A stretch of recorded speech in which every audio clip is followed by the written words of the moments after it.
Anyway. God, what am I doing? I think I have to talk. Right, my doll's dead. Mary isn't here anymore, so everything sucks. What's the point? Should I rest for today? I got nothing else to do. I decided to rest for now. Happy Friday, everyone. Clover, hello. Anyway, Miss Zoo and... Miss Zoo. What I say to my wife when I'm away for too long. Miss Zoo. Please subscribe, I'm so sad. It's been nearly a day since we found Mary. We're like a boat adrift on the ocean without a compass to guide us. All right, well, let's not be too dramatic. Who knows where the currents will take us? Boy, he's all in on this boat thing, huh? Where will we find salvation at the end? Guy, it's like, dude, you got like allies and notes and shit. It's not the end of the world. Oh God, her. Hey, Mr. Booyah. Looks like we wasted a whole day. Hey, shut up. I'm mourning, okay?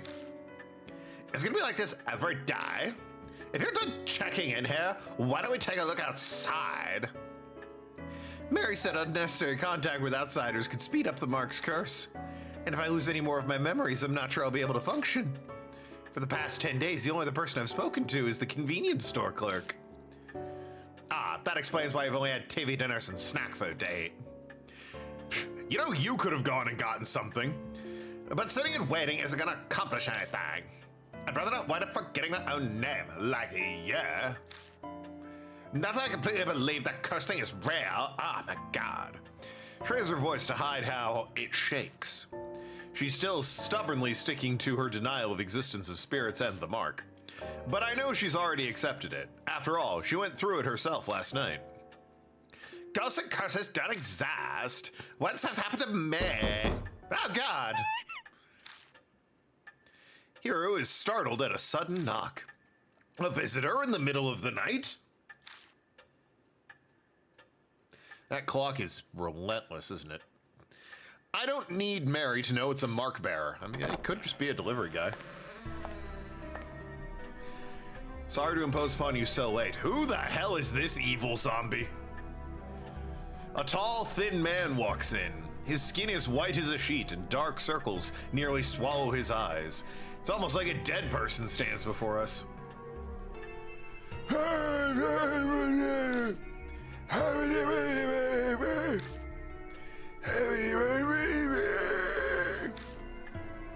He seems to know Yasuko.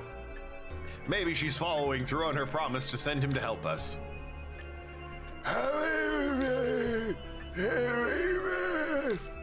Okay, but for real.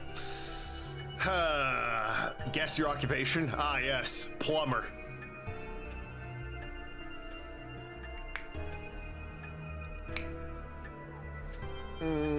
What would your voice be?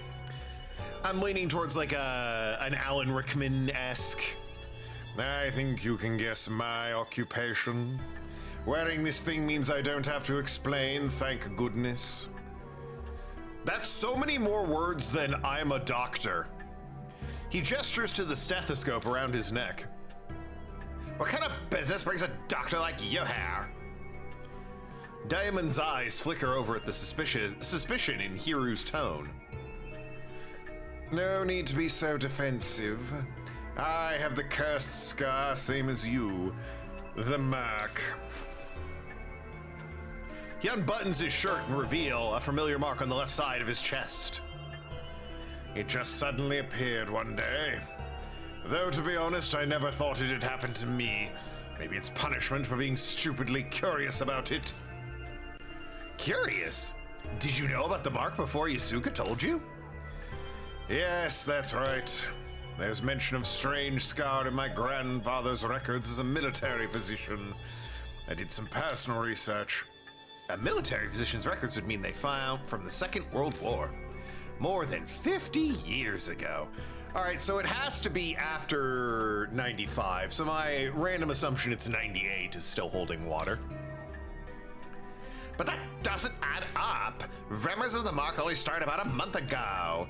If it was mentioned in those records, rumors would be much older. There's a reason for that. Patients with symptoms were kept in a secret army laboratory. After the war, all top secret documents related to the lab were burned. Flip bones being thing, you're probably right. Yeah, I don't know why. It feels 98 to me. 99 and 97 are not quite right. It just feels 98. Except the clinical records I found. A secret lab, huh? That's kind of hard to believe.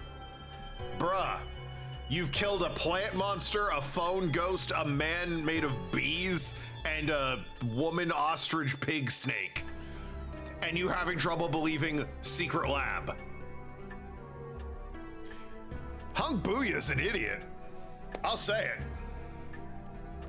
Dr. Diamond, you're not made to sigh. The mark was used as some sort of biological weapon. Every country had at least one or two soldiers who were divinely possessed. Really? People only call on gods when they're in trouble. It was the end of the war, and they were backed into a corner. How unscientific!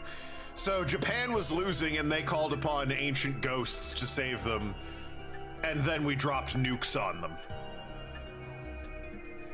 I'm guessing the ghosts went, oh shit, when that happened, because like, you know the scene in Buffy the Vampire Slayer where the guy is like, no weapon can harm me, and she pulls out a rocket launcher, and it's like, that was then, this is now. It's like, I'm a ghost back from the, what's that? Don't you think so, Mr. Booyah? We can't deny it. It's a possibility. What? Are you serious? Well, we can't. I can see why Yusoka gave you her stamp of approval. The way you consider every possibility is indeed admirable. That open-mindedness must allow you to face the supernatural. Also, what are you doing after this? Want to get dinner? How open-minded are we talking? However, it's hard to picture the mark being used as a weapon. It seems the 13th Army Engineering Lab was developing something. It was called the Cannon Soldier. It happens to be my favorite Yu-Gi-Oh card, but Konami banned it. Now you know why it's too powerful. Shout out to Cannon Soldier. Why is it Cannon Soldier? That's a Yu-Gi-Oh card, and not even an obscure one. It's like a classic one. It was in the anime. God damn. That's all I'm gonna be able to think about is Cannon Soldier.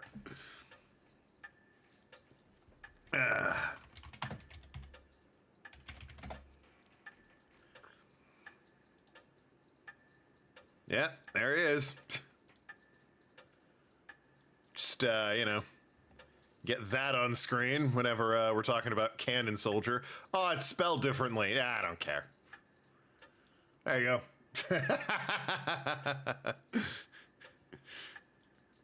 Cannon Soldier. Dun, dun, dun. So, that's what we're up against. Looks menacing with its claws and giant cannon on its back. And also, you contribute a monster to inflict 500 damage to your opponent. Pretty powerful stuff. No hard once per turn, no wonder it's banned. Infinite damage loop, I smell.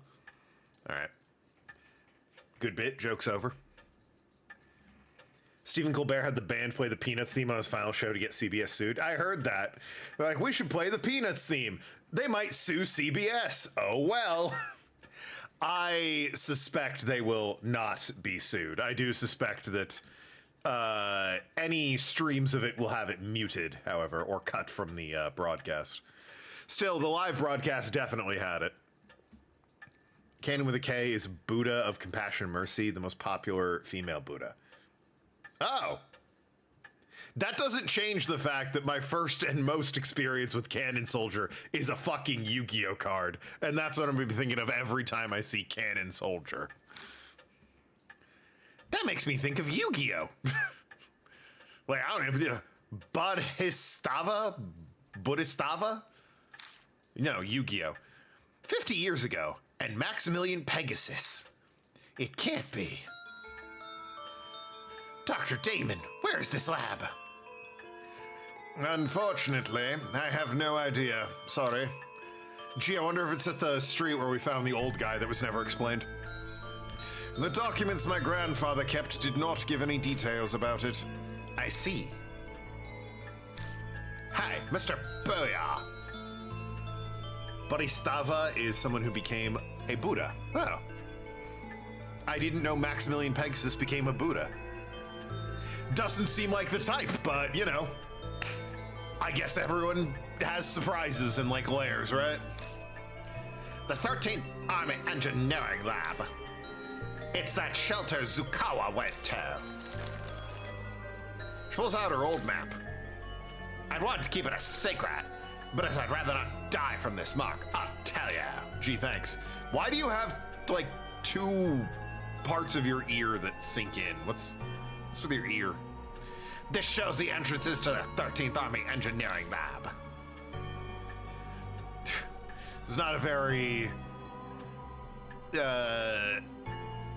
Alan Rickman, Miles Edgeworth-ass voice. Are you serious? Cough, cough. In his excitement, he starts coughing. My apologies. Where did you get that, hero? My grandfather passed away 6 months ago. We're sorting his belongings. Isn't the idea of a secret lab just fascinating? So I thought I'd look into it. And then Miss Zukawa stole it. Why were you showing it to her at work? I accidentally let it slip to her. She loves strange experiments like that, so it probably stuck with her. So you were chatting with your colleague at lunch and went, by the way, I have a secret map to an underground facility that I haven't done anything with in 6 months. And Zukawa went, oh shit, took it from you and immediately went there. I'm gonna be honest, I respect her drive more than yours, at the very least. I thought as much, though. Whatever turned her into a monster is down in that secret lab. Yeah, by the way, you also haven't, like, spoken really about how your friend was a horrible pig snake monster woman and exploded. I guess you weren't there for that. I guess we had to leave you home and bring the idol, so maybe that's helping with the denial. That's a pretty unscientific line of reasoning. Using the occult to turn yourself into a monster is utter nonsense. But if there's a scientific method behind it, I'll have to consider it. I suppose that's just how she is. Was your grandfather involved with the lab in some way, hero? He could have been. All I know is he was an engineer with the rank of captain. So yes, the answer is a lot of words to just say yes. Wait, hold on. You're both grandchildren of people involved with the engineering lab? And now both of you have the mark? The gears are turning. Yes, that would be correct. That and our lab coats are probably all Hiro and I have in common. They're both Japanese. From what we understand, people with the mark appeared in the lab 50 years ago. There might be something there that'll help us find the truth behind the curse. That's also the origin of Cannon Soldier. The name reminds me of a Yu-Gi-Oh card, the traces of Miss Zu in the shelter. It might all be connected to the Buddha statues that were stolen from H Shrine. Dr. Damon gave us a lot of info. We'll have to thank Yusoka for introducing us to him. The fates are indeed mysterious. Dr. Damon, will you help us? Yes, of course. Just don't expect anything physical. Are you sick? You don't look so well. Yeah, something like that. I don't practice what I preach. His dry laugh sounds like he's deflecting. He's abnormally thin for a man his age. It's possible he's gravely ill. So, we're headed to the shelter. About that, we were stopped from going further by a locked door.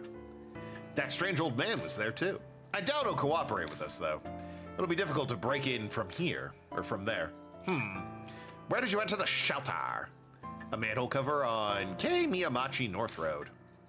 I say. She opens the map and studies it. You're right, an entrance is there, but there seems to be one other one. It's up your butt. Sorry, little humor.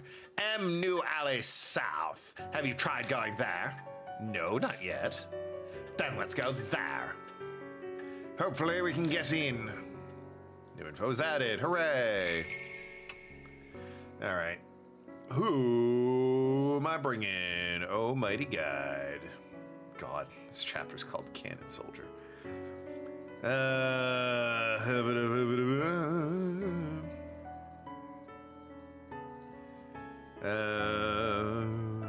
initial partner choice is not important. Okay. Well, in that case, bring the new guy, why don't we?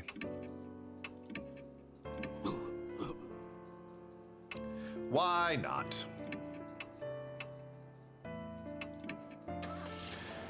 Maybe he can get the fucking ice cream machine working. I can't believe you've been banned from McDonald's. How? What did you do to get banned from every single McDonald's in the country? Their standards are so low. How did that happen? Look, trust me, it's better you don't know. I'm floored. Floored. The detective's still not back? I imagine they're like, the finale will have characters returning. We reach M New South Alley. Like the North Road, it's silent and empty. It's hard to believe a lab entrance on a residential street like this, but in any case, we should have a look around. It's significantly more miserable compared to the other one that had like vending machines and such. Even though there's a residential area, the street is completely deserted. There are traces of names of the name of the store up by the roof. Looks like it's closed now. There's a manhole. Unlike Kei Miyamachi, this road only has one.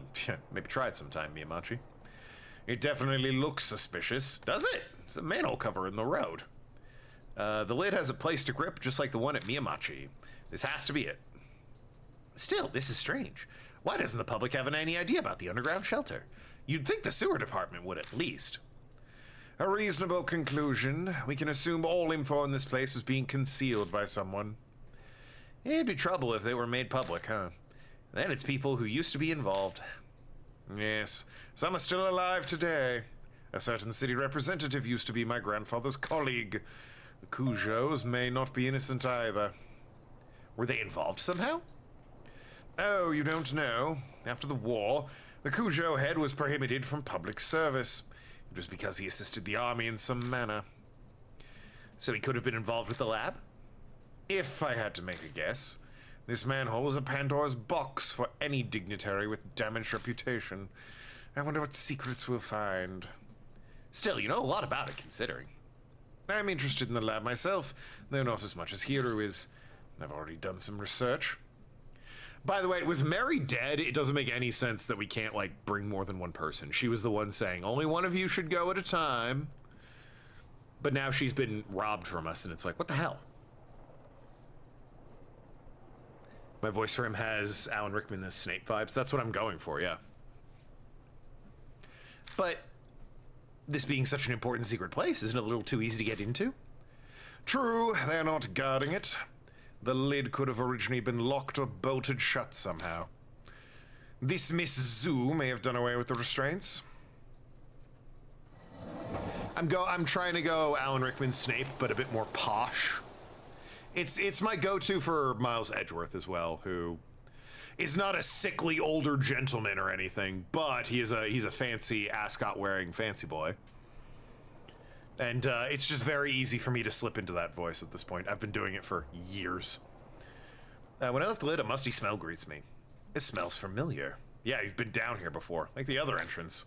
Thankfully, there's a ladder here. This reminds me of when I was a kid. Let's get going, booyah. DM and I descend into the dark world hidden beneath H-City. What awaits us down in that darkness? What will we find the truth we're seeking, or a hell smeared with blood? What if that is the truth you're seeking? Cannon soldier! My god! He has 1,300 attack points and 1,400 defense points.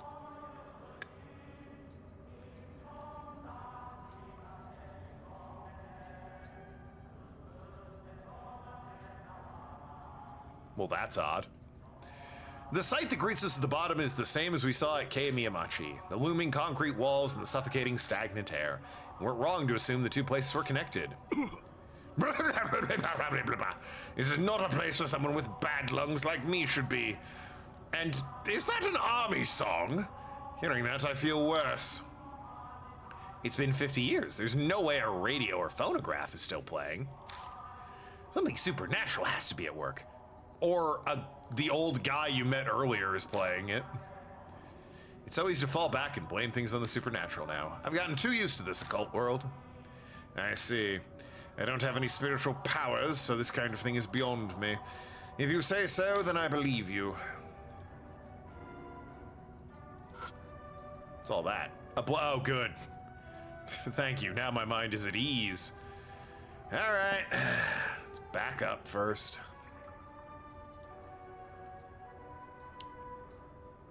Well, now that's odd.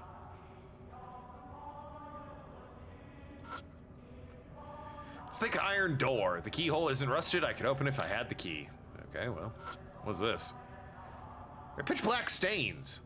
Is this blood? Seems so. Still, there's entirely too much of it. It's like a blood bag burst. But doesn't that other thing bother you too? Yeah, of course it bothers me. Imagine we're on the same page. It looks like something was posted here. Yeah, there was an outline. Like he said, it could be a poster, could have been a shelf. There's a defined clean space on the wall, as if something had been there. Looks like it avoided being sprayed with blood because something was originally posted here. Some kind of poster or bulletin. There's unfortunately no way to know. Yeah, but why'd they take it?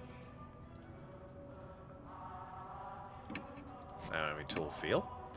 Stain seems to be old blood. It crackles and breaks off in flakes when I run my fingers on it. Open my eyes wide and stare at the white space. There might have been a poster. I only end up drying out my eyes. Alright, well.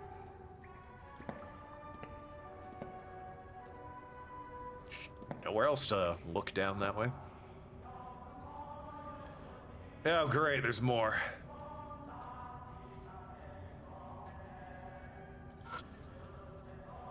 Pitch black stains. Stains seem to be old blood. Okay, yeah. Repeating dialogue for that. A trail of blood leads to the ladder at the entrance. Was someone trying to escape? I think that's a best case scenario. Oh, the hell.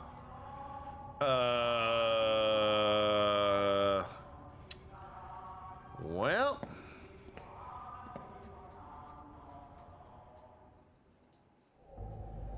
When I step in the view of the iron door that appears before me, the air clearly shifts. Goosebumps rise. A presence is approaching. Uh-oh. There's an incessant beeping, like from a telegraph. Guy, have anything to say about this?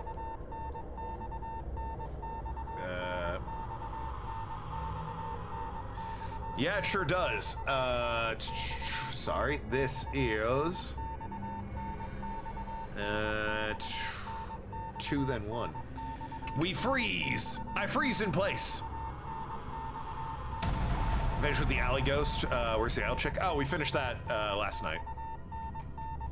The beeping becomes gradually louder, almost as if it's trying to tell me something. The sequence dash dot dash dot dot dash just keeps repeating. The code, what does it mean? Well, it's not SOS, and that's literally all I know in Morse code.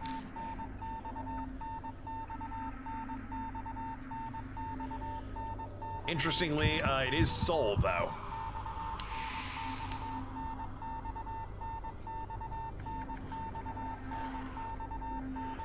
I hear a quiet voice. Point to your soul. My head. The one on top of my body.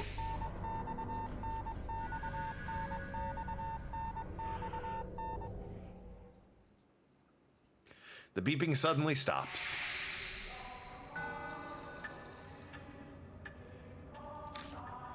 Seriously? Amazing, a real supernatural event. Damon seems pleased. Glad you enjoyed it. I'm sure this will happen again, but there's no need to tell him that. Is it safe now? Yeah, probably. Then let's keep moving. Well, any chance I can, I cannot hit the door up, and there's nothing else here. Oh no, I can't hit the door up.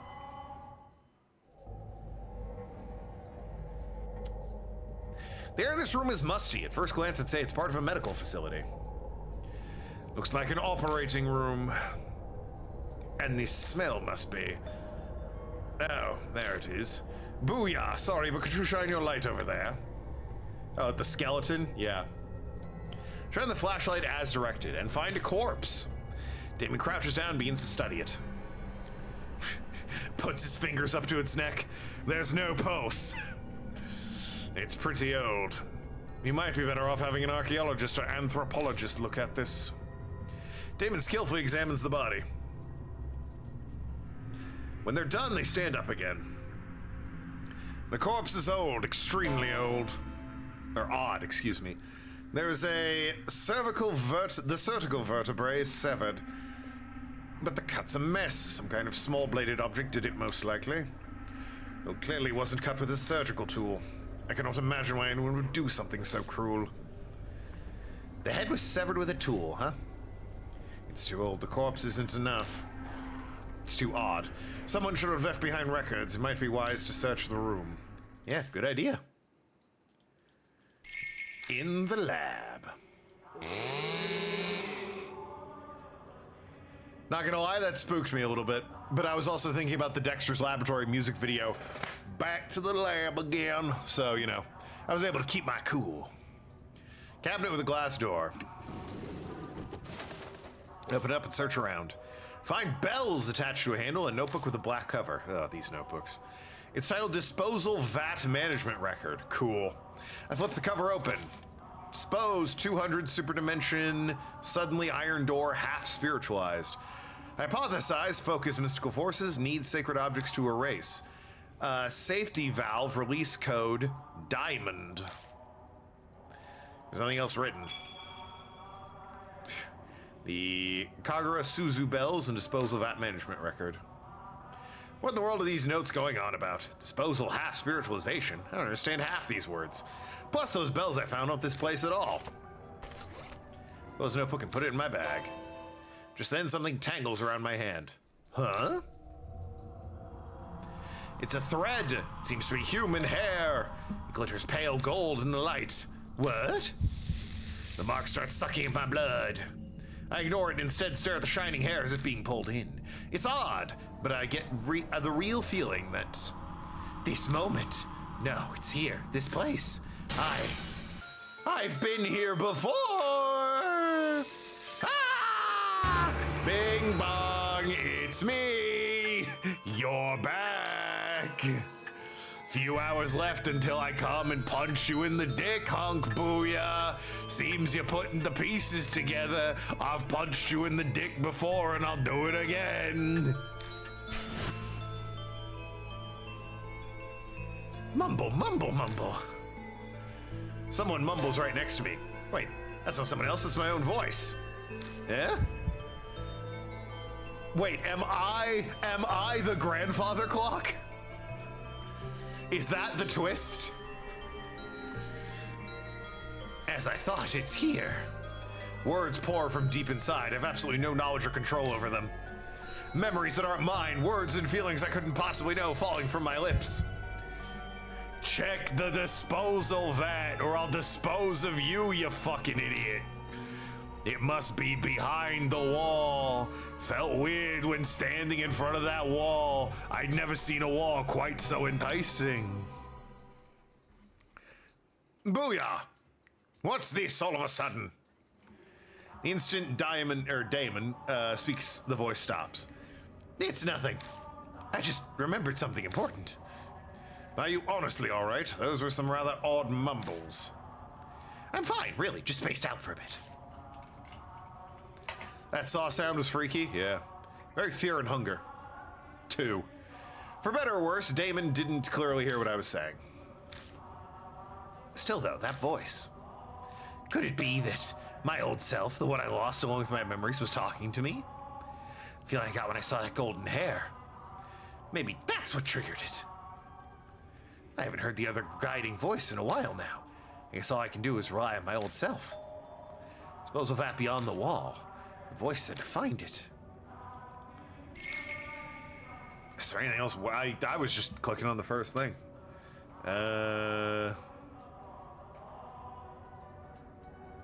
Right, okay. Wouldn't you know it? Of course there's something else here.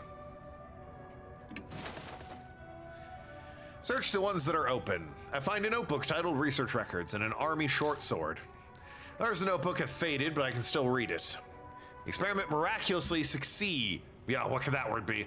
This divine protection, the Ura statue, donated from H Shrine, created by line statue makers, using chisel, donated by the same family, severe head tool together becomes the key.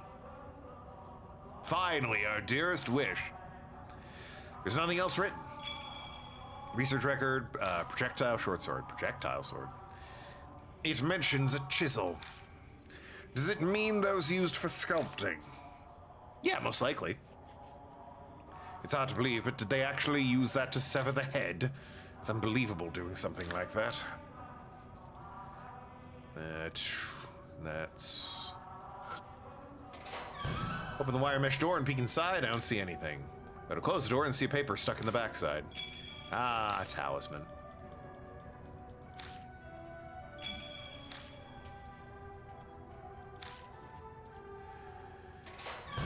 Alrighty.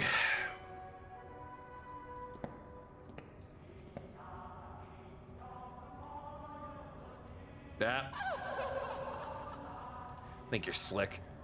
It's been ages since we've seen one of those. So it's like there has to be one here somewhere. At least there's no more blood all along the walls and posters demarking it. Oh, God.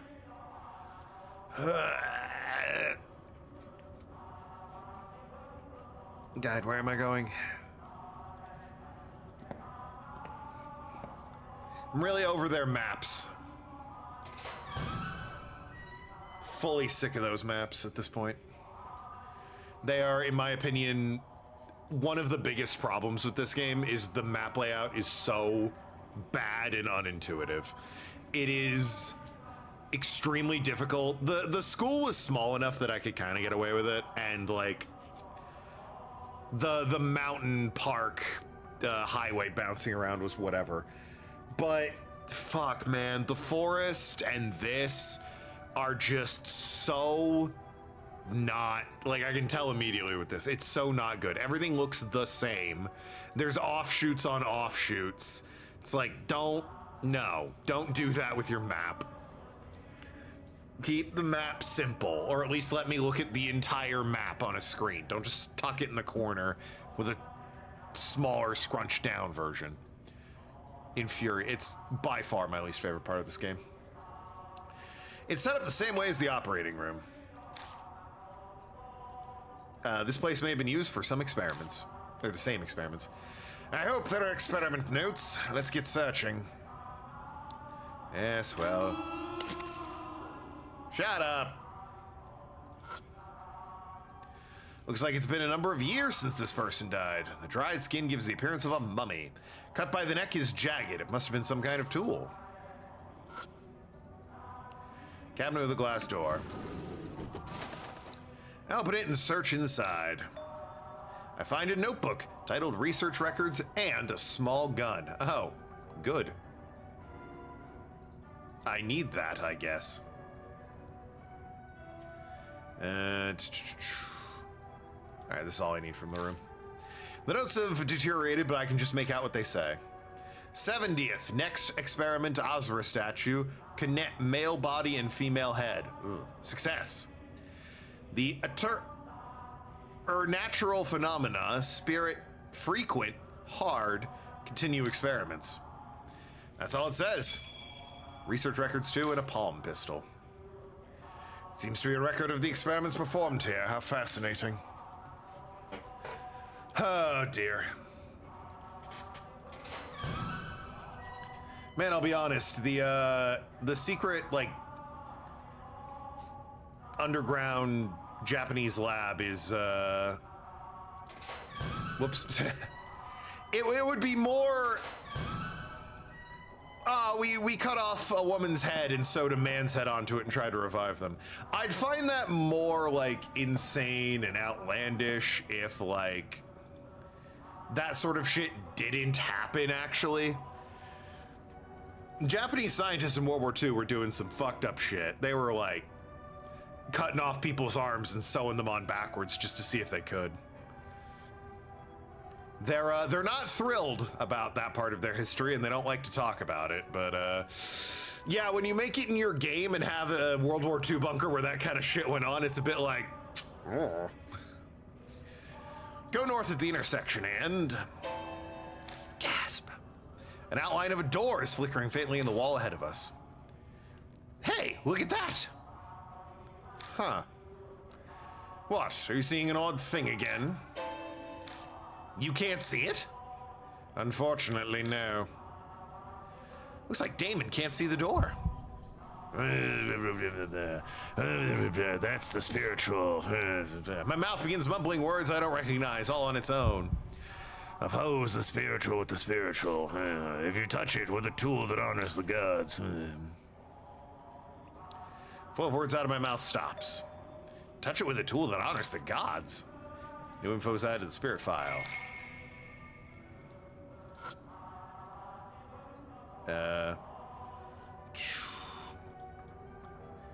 I need to...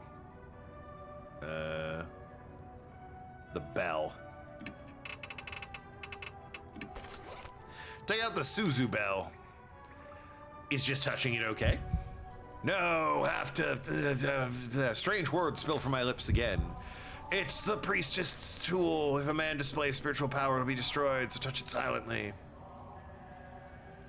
All I have is questions, but I have no choice but to trust the other me. I touch the bells to the door carefully, making sure not to make any noise. Next instant, the door physically appears. What? Wait, I'm not hallucinating, am I? I'm completely shocked. What magic did you use to conjure this? I just felt like it was the right thing to do. But I stare at the door. I sense an alarming presence. According to my own voice, if I can call it that, the disposal vat is beyond this door. I found some document about it in the room with the operating table. Might be good to look through those. Let's be careful. This place is giving me a bad feeling. Oh.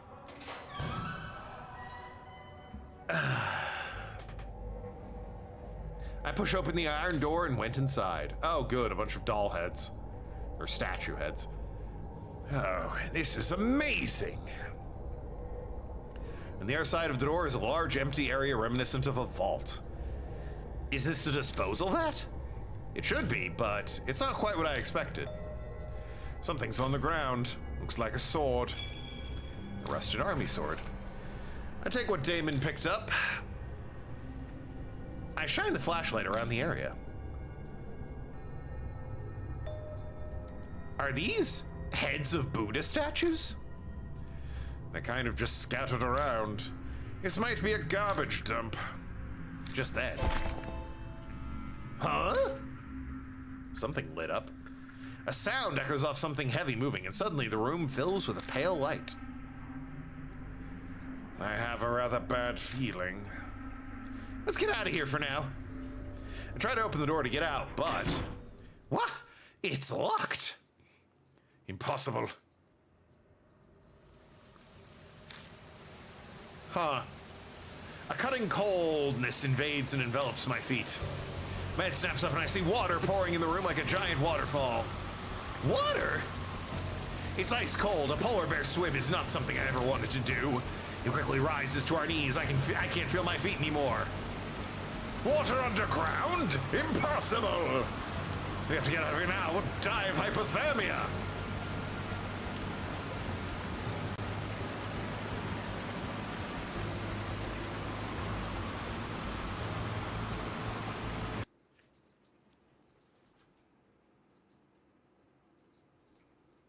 What?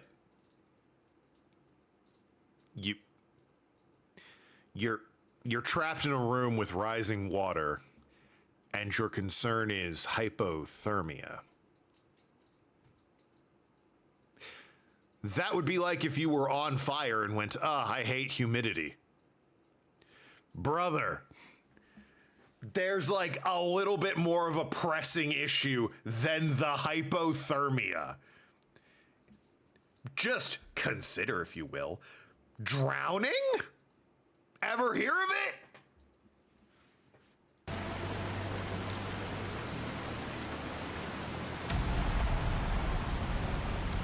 I have to remember what was written in the documents about the disposal of that.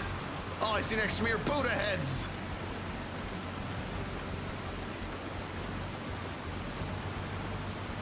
Touch the diamond one. Maybe he can swim. Okay. It would still take a while for hypothermia to kill you. As long as the water doesn't go over your head, you can survive like hours in really cold water. I touch the diamond R-hat head. There's a heavy shudder and the sound of movement. The pooling water suddenly starts sweeping in one direction, down the drain. Whoa! It's pulling us in!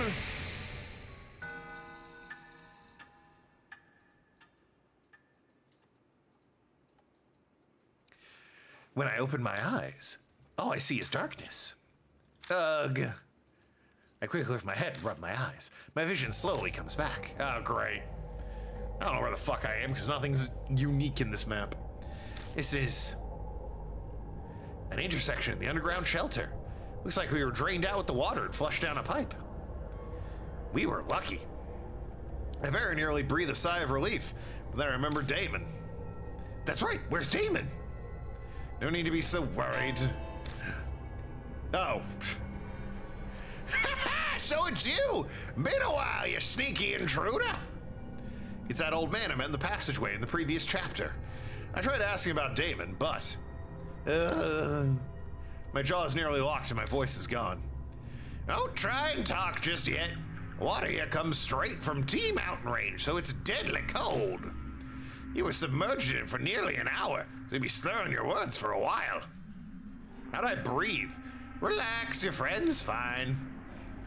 So, you, got somewhere to go back to? I nod as I groan. The man's face brightens like the sun. Well, that's great. Not that I'm demanding a reward for saving you or anything. Maybe he's the granddad? This one? Whose granddad do you think he would be? Mine, the girls, or the guys? But I am pretty darn hungry. The man eyes me, his smile sharp. Listen, I'd love to take you to McDonald's, but my associate's been banned from literally everyone in the country and won't tell me how he did it. Well, everyone except the one in Osaka. I don't know what that fucking restaurant's breaking point is, but God is my witness, I will find it, and they will ban me.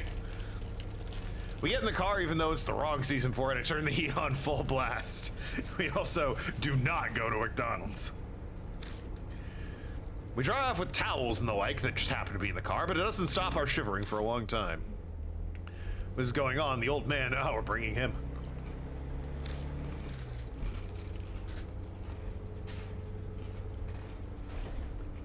Whew! It's hot! Yeah, too bad, I'm driving. Can I open a window? He's blatantly fanning himself in front of us. Thought the girl and the guy had the same grandpa, saying it was theirs. Oh. No, they have different grandfathers. They just worked on the same Army Corps of Engineer experiment. Okay, yes, in a way we owe him our lives, but even so, he's being a pain. Hang in there a little while longer. Damon shudders. You can see us shivering, can't you? How selfish can you get? It was an honest question, and it probably sucks for him, but we still keep the car like a sauna. After driving like that for a while, our teeth finally stopped chattering. The man's name is Banshee Itua. Itu? Ito? Banshee Ito. Banshee, really? That's how he introduced himself. But that obviously isn't his real name. Fair enough. As he sits next to me, Banshee gives off a savory smell like fresh baked bread. Really? It kind of cheers me up. At least it does for a few moments, till I realize it's the stench of dried filth. So, Banshee, what are you doing in a place like that? Banshee remains silent. Are you listening to me? Don't feel up to talking yet. I'll tell you in exchange for food. I shouldn't be surprised, life's rough. Wait, that should be my question. What are you two doing down there? Different grandpas, same project, yes. Might be one of their grandpas and likely involved in the project. I mean, he's definitely, I would say, involved in the project somehow. I think the woman's grandfather is dead, and I think both their granddads are dead. I know the woman's is dead. I think the man's is dead. I don't know about my granddad, but I do have amnesia, so maybe he's my granddad. It's a long story. I summarize everything we know about spirits and the mark until I catch up to where we met him in the underground shelter. So that's how it is, huh? He nods vigorously to himself. I wonder if you truly understand, old man. Damon's doubts are reasonable, but Banshee waves a hand dismissively. Of course I do. Who do you think I am? A terrible grudge is mucking up that underground shelter, and you guys are wrapped up in it now. His story suddenly sounds fishy. A grudge? Banshee, do you know what happened down there? I said I'm not talking about that yet.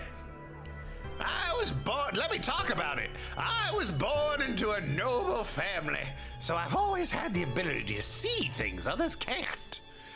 I stake my name, Banshee I2, which is definitely my real name on it, so you can trust me. There's a terrible grudge swirling there, and you've gotten swept up in it. He's got nothing but his base to base his claims on, but I have the feeling he's on the right track. In that case, oh noble Lord Banshee, would you tell us, how do we overcome that whirlpool? Nature replies with a magnanimous flourish. That should be obvious. Whirlpools have a center. You gotta find that. The center? The swirling grudge and the spirit thing.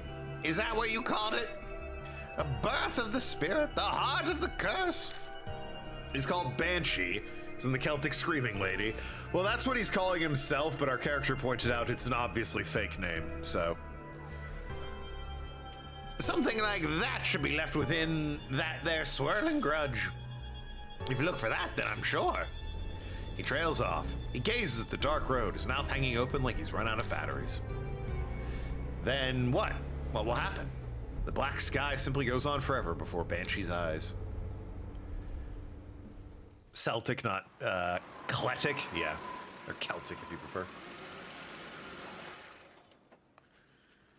I believe it is Celtic. It's only Celtic if you're referring to the Boston basketball team.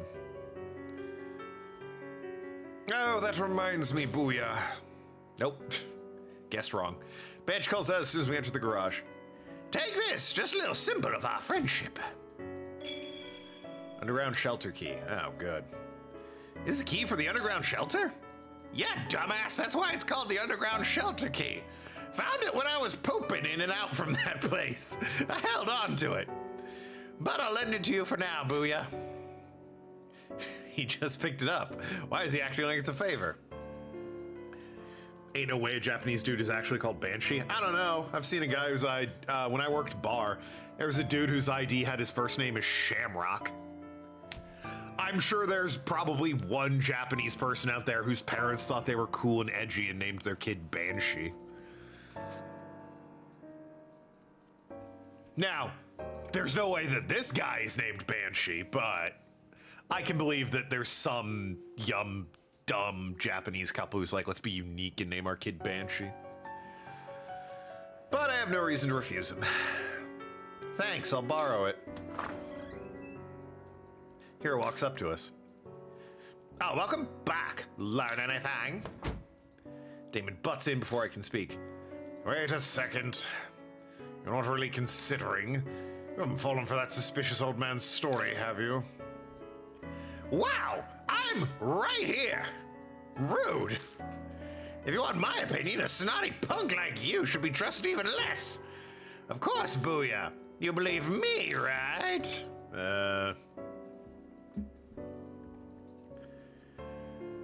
Apparently it doesn't matter because they don't even mention this option in the guide.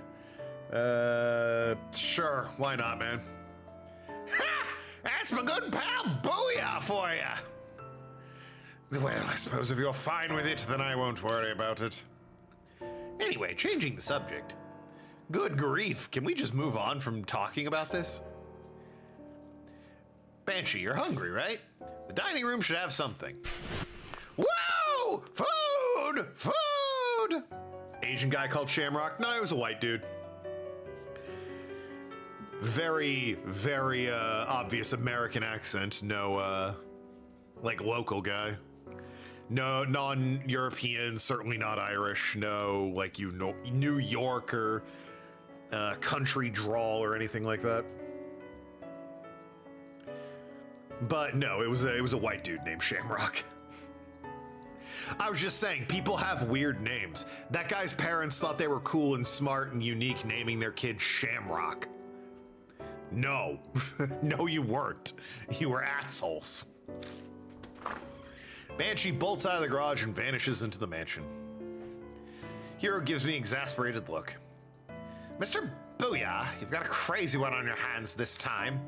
You're literally, like... What do you mean I've got a crazy one on my hands this time? You were the last person I found in the last case. This guy, the doctor, just like walked up. No problem. Just he approached us. This is the first guy I've brought back to the manor as far as you're concerned. To appease the starving Banshee, offer him cup noodles and sweet buns. The epitome of hunger, he greedily begins scarfing it down like a starving dog. That was enough for 10 people. Devours all of it, and I'm reminded of a high-powered vacuum cleaner. Where am I getting?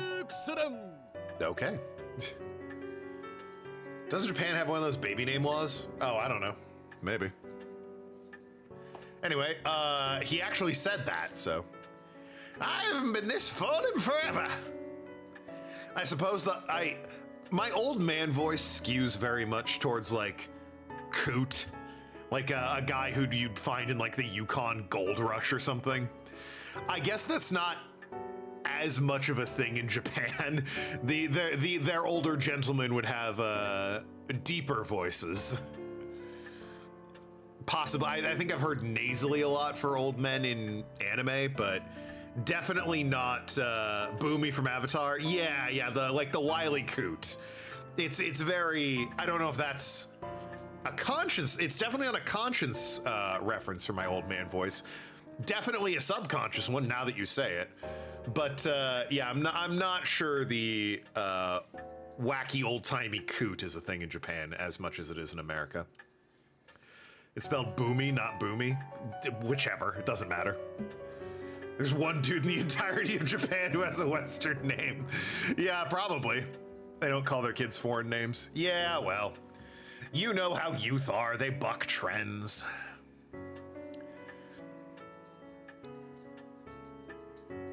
Ah, glad to hear. Mind answering some questions? Why were you down in that shelter? Well, that's an easy one. Because it's my home.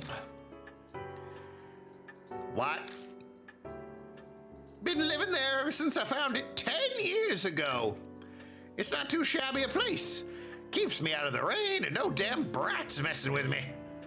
Though it gets mighty cold in the winter.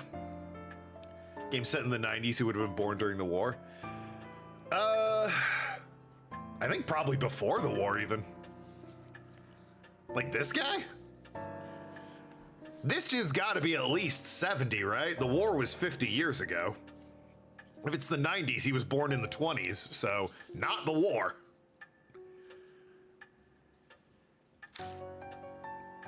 Also, if it's the 90s, bro, you've been down there for 10 years. You missed the economic bubble of Japan in the 80s. You're thinking 50s or 60s? I mean, I guess, like, he is effectively homeless, so maybe the wrinkles under the eyes and the missing teeth are making him look older than he is, but, yeah, I think even 60, he'd be born in the 30s, which, I guess if it's late enough in the 30s, that's still World War II. But, I'd say either very early war or just before the war. I don't know how to respond to that. Hero and Damon seem to be the same. It was a paradise to me because no one knows about it. Until a weirdo showed up 6 months ago. Some woman doused in perfume. It was winter and I don't like stirring up trouble, so I just stayed away. That must have been Zukawa. Dude's in his 50s or less. It's gone real long in his life. Well, I mean, way beyond just being homeless. Yeah, he's lived in a fucking sewer tunnel for 10 years, Arg. Yeah, it's gone real wrong in his life. I nod. That is my thought as well. That was a month ago. I thought you said it was 6 months ago. I figure she must have... Wait, hold on. We have log. A weirdo showed up 6 months ago. That was a month ago. What? Huh? Excuse me?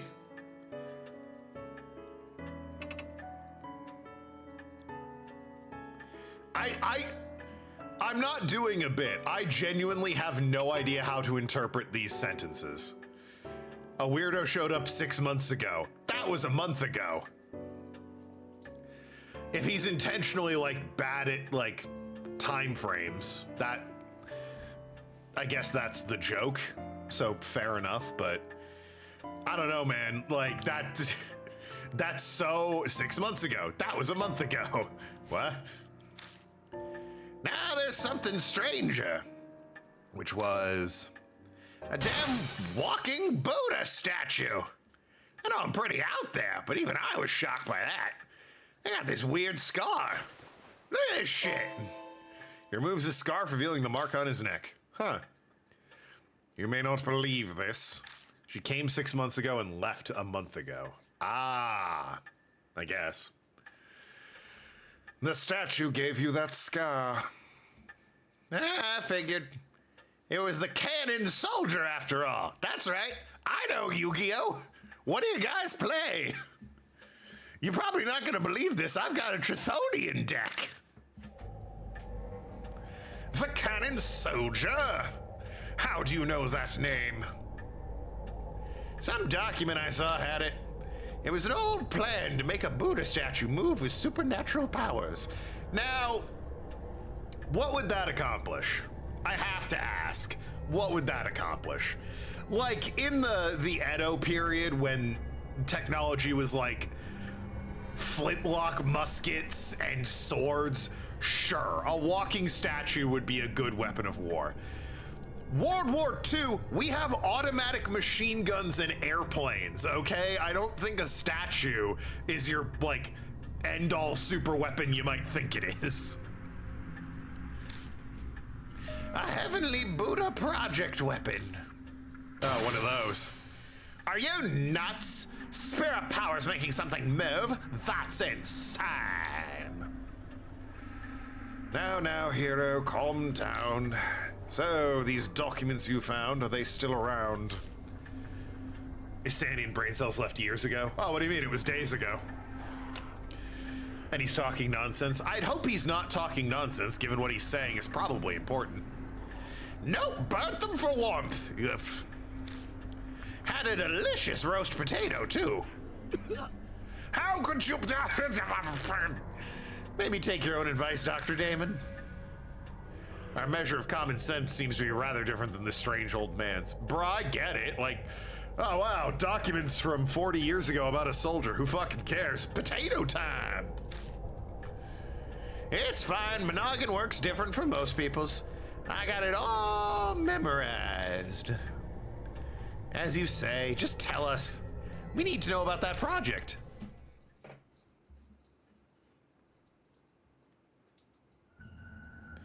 The Heavenly Buddha Project was the pet project of some general at the end of the war. So they built that shelter for it. Ta-da! 13th Army Engineering Lab. To make the cannon soldier thing, they did tests on Buddha statues. They were brought from some shrine or something somewhere. Diagram that sentence for me. Just real quick.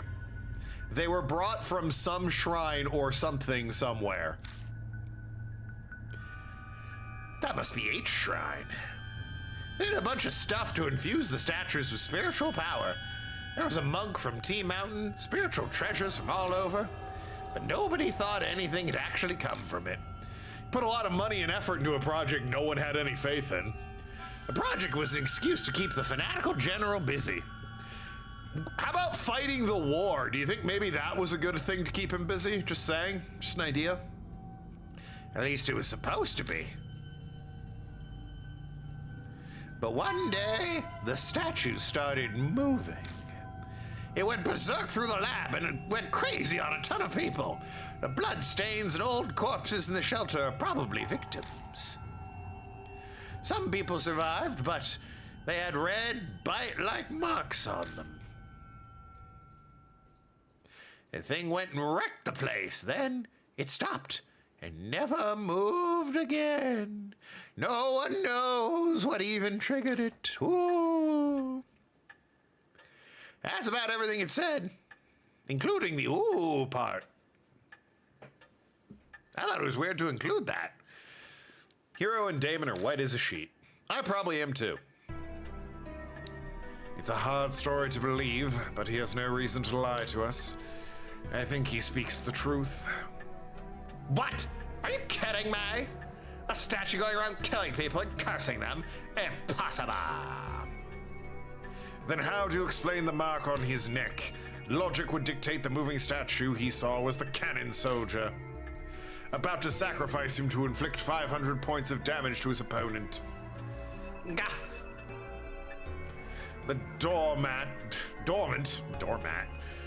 soldier suddenly starts moving after 50 years. That might be the cause of mine and Hero's marks. Damon's whiter than the lab coat as is. True. What if you flip that, though? Yeah. Both your grandpas got the mark from Cannon Soldier. When the soldier stopped moving, their marks disappeared. But when it started up again, you got them because you're their descendants. If that's true, then the children inherited the parents' fate. Or grandparent in this case. Hero can't seem to muster up any kind of counter-argument. I think she's in shock. I want to ask you something, old man. You say Cannon Soldier stopped moving 50 years ago, but why? Konami banned him. I think it was some spiritual person used a thingamajig to do something. Thank you. So you have no idea. It's the most important part. Please try and remember. It's not that easy, son. The mark might have made me forget. Taking his age into account, it's more like he completely slipped his mind. I don't know, he remembered the rest of it pretty well. It seems we must defeat the Cannon Soldier to be free of our marks. We'll have to figure it out on our own if he can't be of more help. You seem like a pro at this, Booyah. We're relying on you. I don't have spiritual powers or anything. But you've already faced down 4 different spirits, haven't you? A normal person wouldn't have survived. Now that he says it, I guess he's right. I have been hearing a mysterious voice a few times and having weird premonitions. I've caught myself unconsciously talking when we were down in the shelter. So, what are you folks gonna do now? Good question.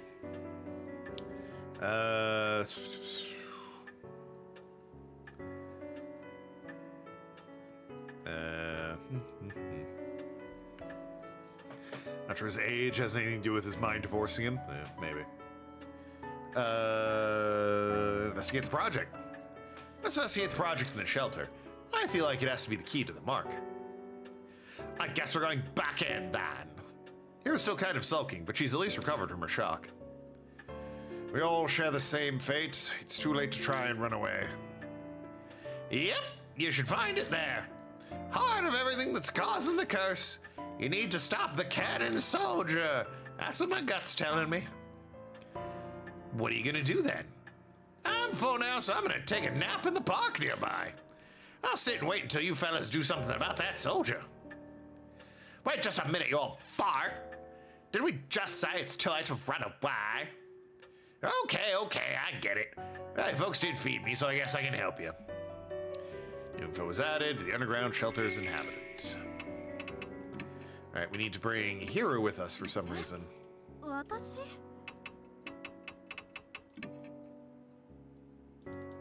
Mary isn't here. No, Mary.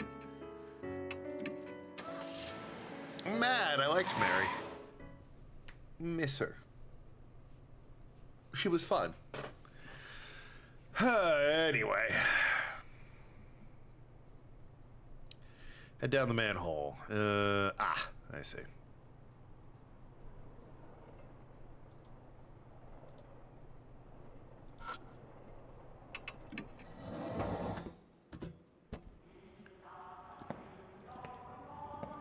Oh yeah, we didn't ask the old man about the military propaganda.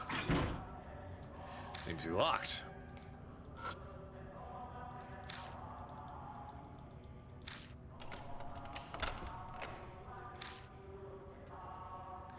You got pizza? Hell yeah, penguin.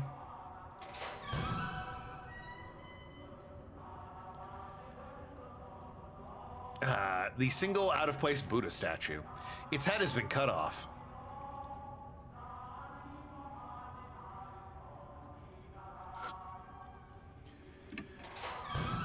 Oh.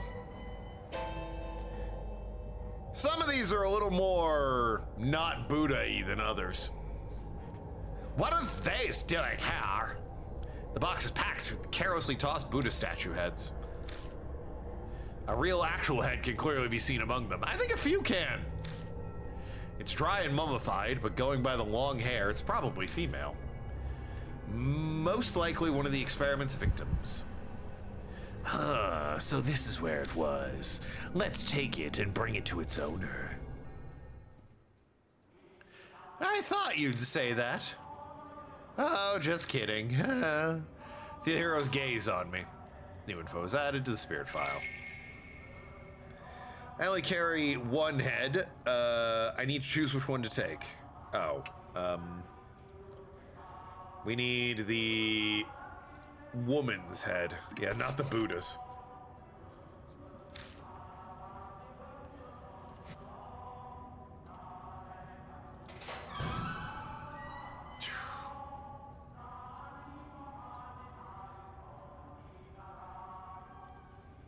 Interesting. Okay.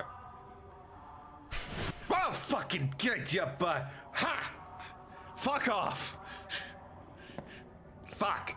I think you're fucking clever. Don't you look at me that way.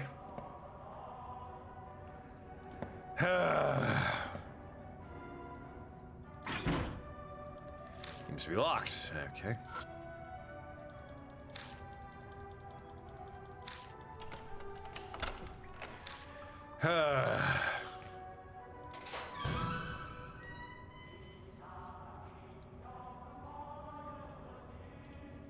Ronflex calling you a wimp. Shut up, Ron. 133. Whoops. All right, everyone ignore that. I totally meant to just do a quick 360.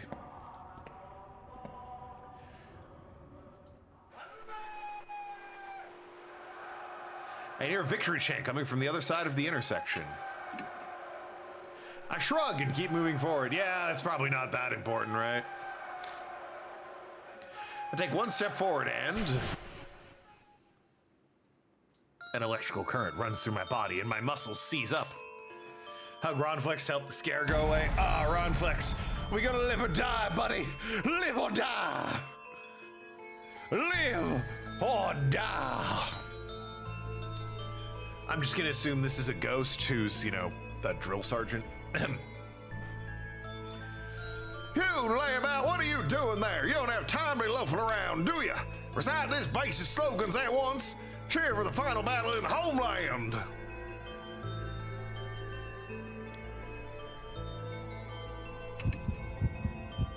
Anyway, by cheating, I can tell it's 133. 100 million honorable deaths. It's not how you win a war. Once more, declare our resolve to strike back with their air raids. We won't lose even if our country is reduced to ash. Show your determination. You say yikes, this was the land of gods is indestructible. Like, that death before dishonor mindset was very popular in the Japanese army in World War II. That, was very prevalent, so yikes though it may be, it's not wrong. Our army has fought bravely from the southern tropics to the northern Arctic, but the tide still hasn't turned in our favor. What do you think? Can we win this crusade? If the kamikaze wind blows. Ah, yes, because kamikaze used to mean like a storm. We should surrender. There's a chance. Oh, man. There's a chance. Imperial Japan was yikes, and Martin Bertrand likes to pretend it wasn't.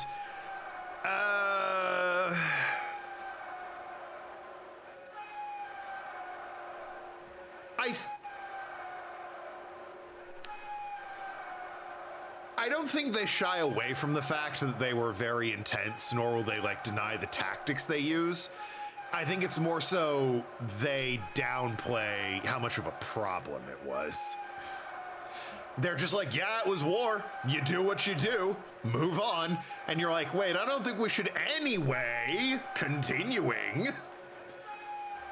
They pretend they weren't war criminals. Yeah, no, I think it's a mindset of anything is fair in war. So the idea of a war criminal is like an oxymoron, I think. Because I remember once hearing that Japanese or American ambassadors or leaders or such apologized for the atomic bomb, and their response was, why? It was war. What do you mean? And it's like, well, we literally nuked citizens. And they're like, yeah, it was war. You do what you do. And it's like, I'm not sure that's a healthy mindset to have, my guy. Yeah, it's not great. I'm not saying it is great. What I'm saying is, I don't want to cast dispersions on a subject I'm not 100% sure and familiar on, but I do believe that, yes, the mindset is everything is fair in war, so the idea of a war crime is bizarre to them. You're pretty promising for a new recruit. Keep a good eye on this squad. Farewell. Enough screaming over a radio, thank you very much. Now, in fairness, there's no country in the world that has perfectly clean hands, so it's not like I'm saying Japan's the only one that does that. But it is certainly a romanticized country in history that is oft overlooked for its transgressions. I feel like a lot of other countries are more upfront about their transgressions, or at least less likely to hand wave them away.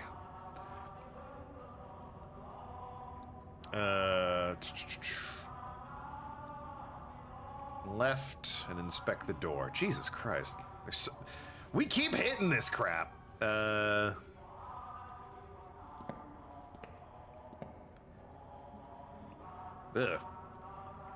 Somehow one of the less shitty things they did in World War II. Per capita, no. Actual things, yes. A lot going on in this hallway. Something's written on the wall in blood. It says I. Oh. Well, she was in the last chapter. Like, listen. Sex slavery, very bad. Some of Japanese war crimes, specifically on prisoners and just fucking around and experimenting in what gas does to people and where limbs should be on a human body, way worse. I'll just say, way worse. They didn't do that as much as the sex slavery, however. You'd rather die? I'm sure the people getting their limbs rearranged would have rather died too. Human bones. Looks like a person was crushed to death. Crushed to death. Oh, statue. That makes sense. It's a thick iron door. The key. Oh, for God's sakes. Okay, thank you. I was gonna say, every time with this key. Ugh.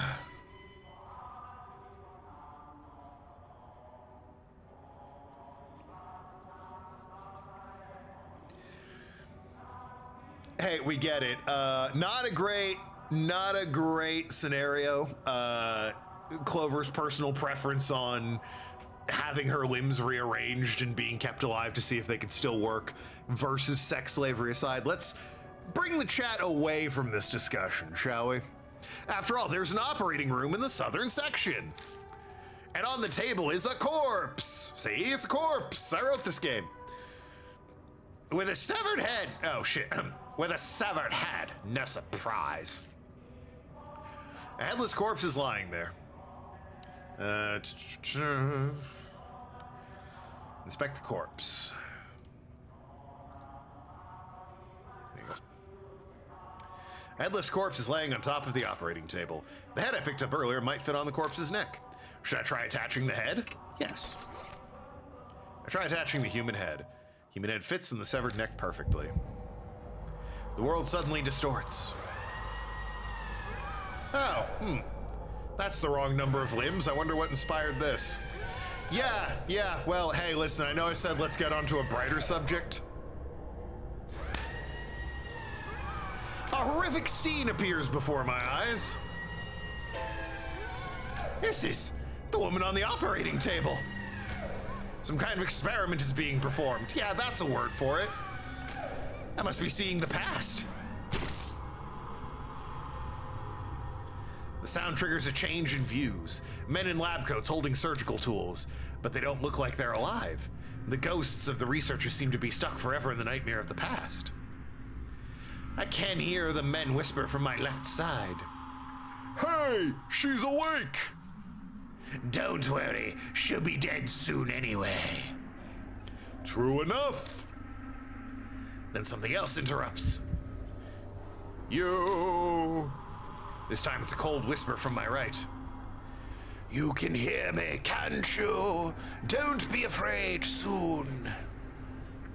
The voice on my right cuts off and I can hear the men in lab coats again.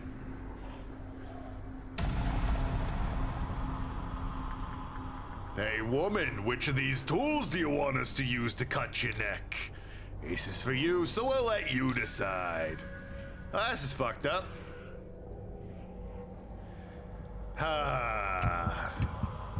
For some reason, chisel's the right answer. Ha! Good answer, you're pretty smart. Unfortunately, you'll soon be saying goodbye to that clever head of yours. It's a valuable material. We'll cut it off nicely. Chisel's surely like the worst answer, right? Saber's gotta be better. Ugh. I don't want to read that out loud, so I'll just go, shut up! Be patient, we finally found a clue. Not yet, wait. Now give your power. Whisper fades and falls silent. Yeah, I never dreamed breaking from our usual method would go so well. Hey, understand? Do you know what the correct combination of head and body for a heavenly Buddha? Why are they asking me? You're the fucking scientist.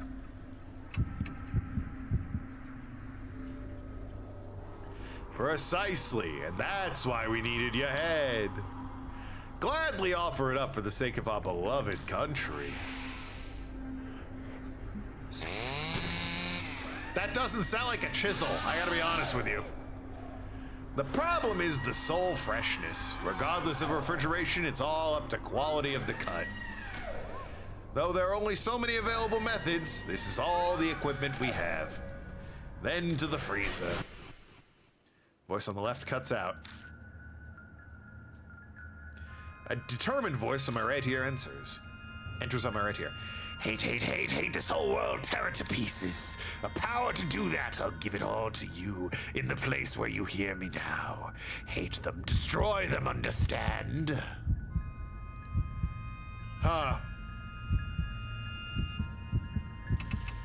Yes.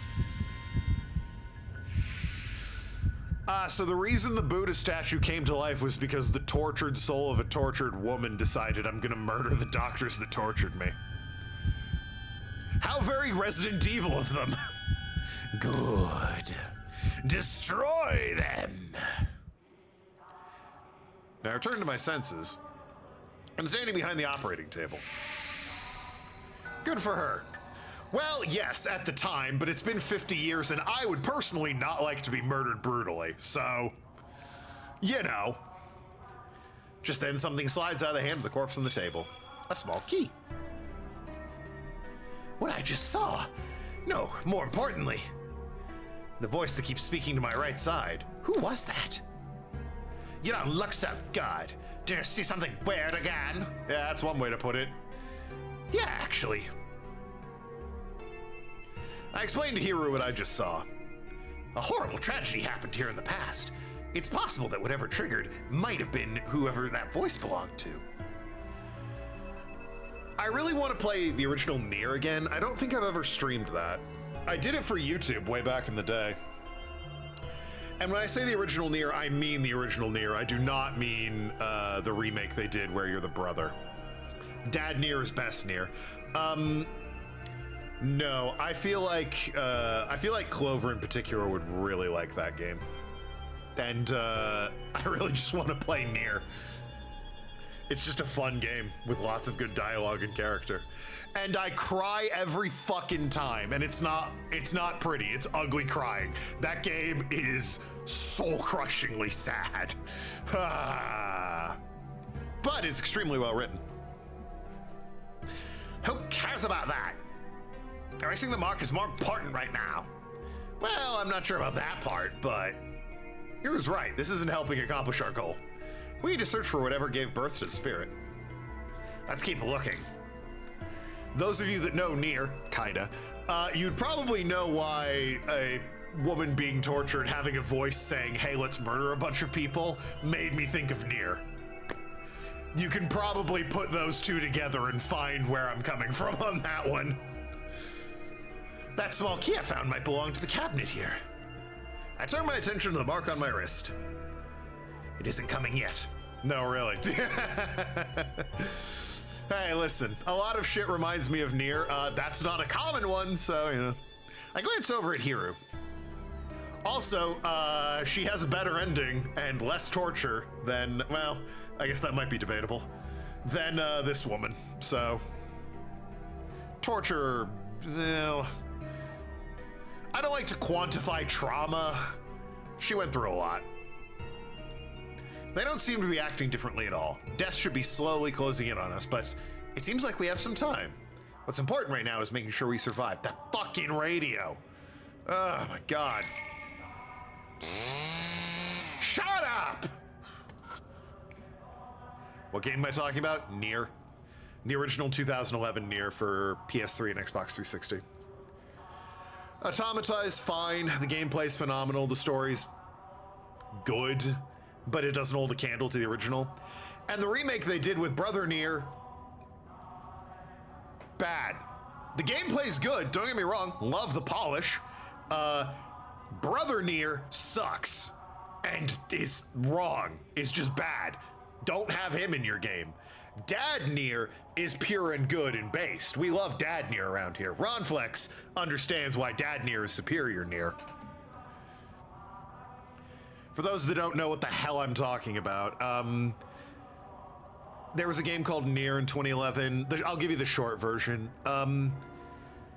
There were two versions made commercially available. One, you play as the older brother of the girl you're trying to rescue, who is obviously a much younger man. And the story revolves around him going through the world, rescuing his sister, blah, blah, blah, blah, blah, interacting with people, whatever. The other commercially available version was the dad. You play as the father rather than the brother. The relationship between what the dad is willing to do to rescue his daughter and the more mature, older protagonist who's like a seasoned fighter, been doing this for the while, the attitude and relationships he had with the characters, completely different from the brother. And in my opinion, it is a vastly superior story with that going on. So, unfortunately, they remade the game in like 2023 and they completely omitted the dad as an option to play as. So you can only play as the brother, which is the inferior version in my opinion. Rusted filing cabinet. Yeah, where's that small key?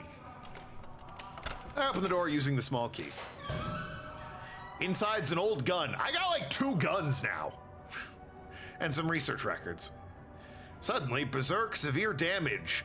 Sutra chanting, complete insanity. Only those who made themselves deaf managed to remain sane. Oh, great.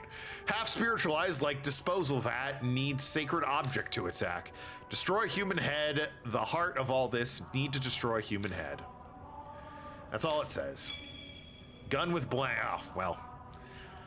Gun with blanks ain't gonna help me. They have the palm pistol for that. Small key, okay.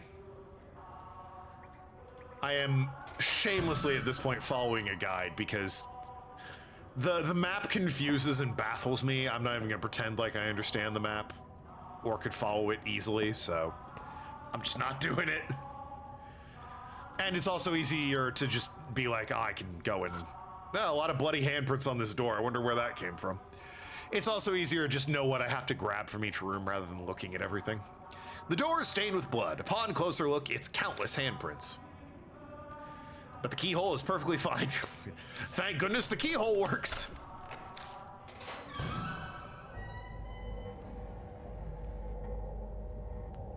I'm concerned. Inside the room, a number of Buddha statues. They're all missing their heads. Yeah, I can tell. Seems this is where they stored the various statues they gathered through theft or donations. Yeah, donation, sure. It feels like something's here. Maybe this is where the heart of the curse is, or the spirit. I brace myself for input from the other me.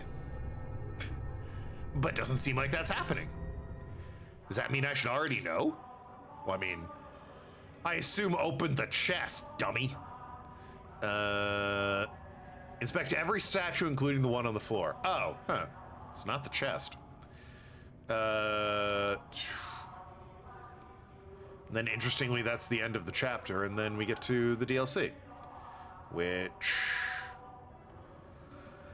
I guess as long as I don't keep talking about unrelated shit like Nier and the horrible World War II experiments that they did on people, I should be able to beat this tonight. Yay. This game's weird ass design following guide's a smart move. Yeah, well, it's a Vita game from ages ago, so it kind of had to find its bearings, right? Apparently the two sequels are much better in terms of design. The statue looks like a divine general. His armor's from the Tang dynasty. Statue with its head cut off. Looks like it had a weapon in its left hand. Statue that looks like a Vati Vidya or something. It's missing one of its arms as well as its head. Oh, that's a lot of blood on that one. The Vasravana statue. It's missing its head. Statue with its head cut off. It seems to be holding some kind of Buddhist ritual implement. Am I gonna take that or nope? Okay. Statue seems to be a divine general. Its head has been severed. Statue with its head cut off. It's laying pitifully over on the floor. I search all the statues. Every statue has a male body. So they put a woman's head on a male statue's body just on the fancy whim of a general? Like, come on! The goal of this project was to distract the general, who had some fancy ideas about the supernatural. So we butchered and tortured women. I get the general might have commanded some respect that you humor him, but like... We don't think that was maybe a step far? Suddenly, there's sound of movement from within the box. Says save here just in case. Make sure to save before opening the box. Yep. I managed to open the box. Sheets of white paper inside. They seem to be a multitude of talismans. Was something sealed here? Hero peers inside the box beside me. So, was something in there? Well, my voice sounds distant. The cause of the curse, with what birthed the spirit. There's nothing like that here. No, there's nothing here. What? What do you mean? Then what's with that? Then what's that in your hand? What? Here's right. It's not true there's nothing inside. There's one thing. I never would have expected something like this. Something that doesn't belong here.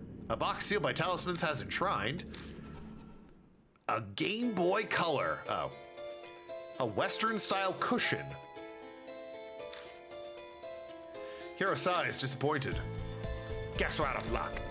No way that thing gave birth to a spirit. True. But the state of this room and the voices, something important was definitely sealed up in this place at one point. Yet there's nothing here. No info added, the Buddha statues in warehouse 2. Then the thing we're searching for, where the hell did it go? A long silence falls between us. It is then the now familiar pain flares up. Bing bong, it's me! It immediately is now a crimson red. Death is, you know what? You know the drill by this point. Minutes away. Yep, sunrise is coming. Hey, listen, I know it. You know it at this point. I'm not even going to stop at McDonald's. I'm just racing towards you right now to beat you to death with my grandfather clock arms. See you in a few. Ugh, what's going on? Is death closing in on us all of a sudden? No, it's the spirit. It's here. Oh. Whoa.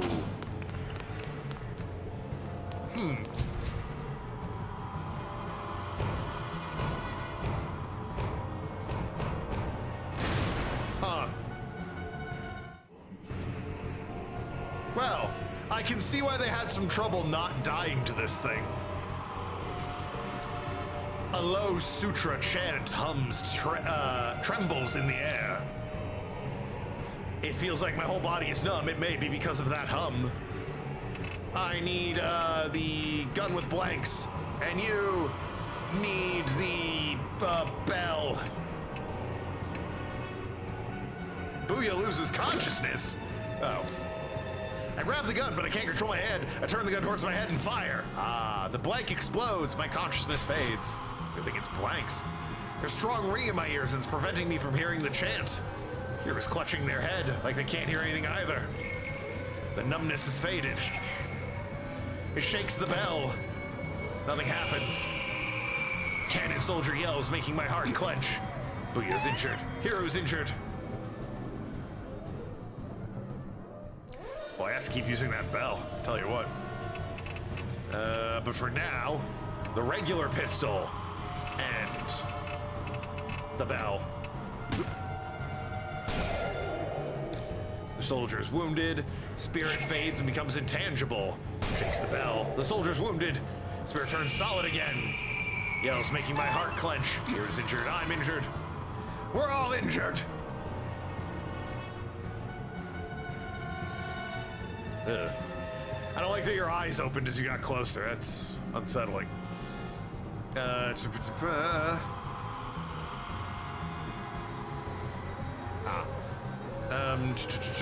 Projectile short sword. What?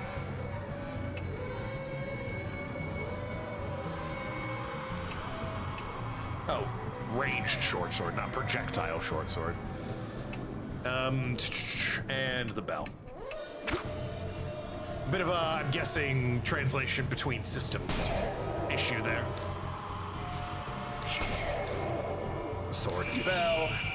Fishing this day, that's the plan. It's a Friday night, it's a 3-day weekend.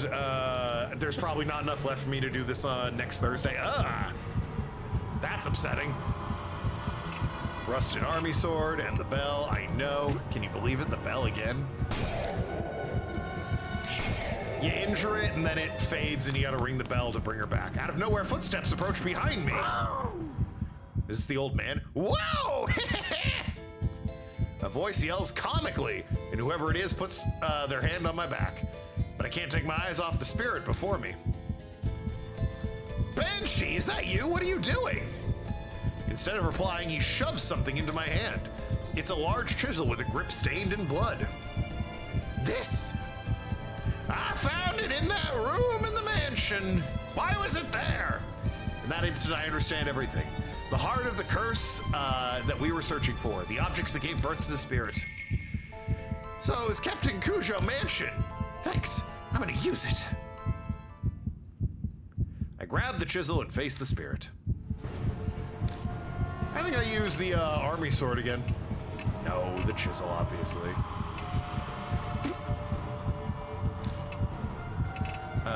The right ear, as it turns out. That is apparently the connection to the... Oh, because it's whispering in her right ear. Right, of course. I jab the chisel at its right ear. It stares at me dispassionately.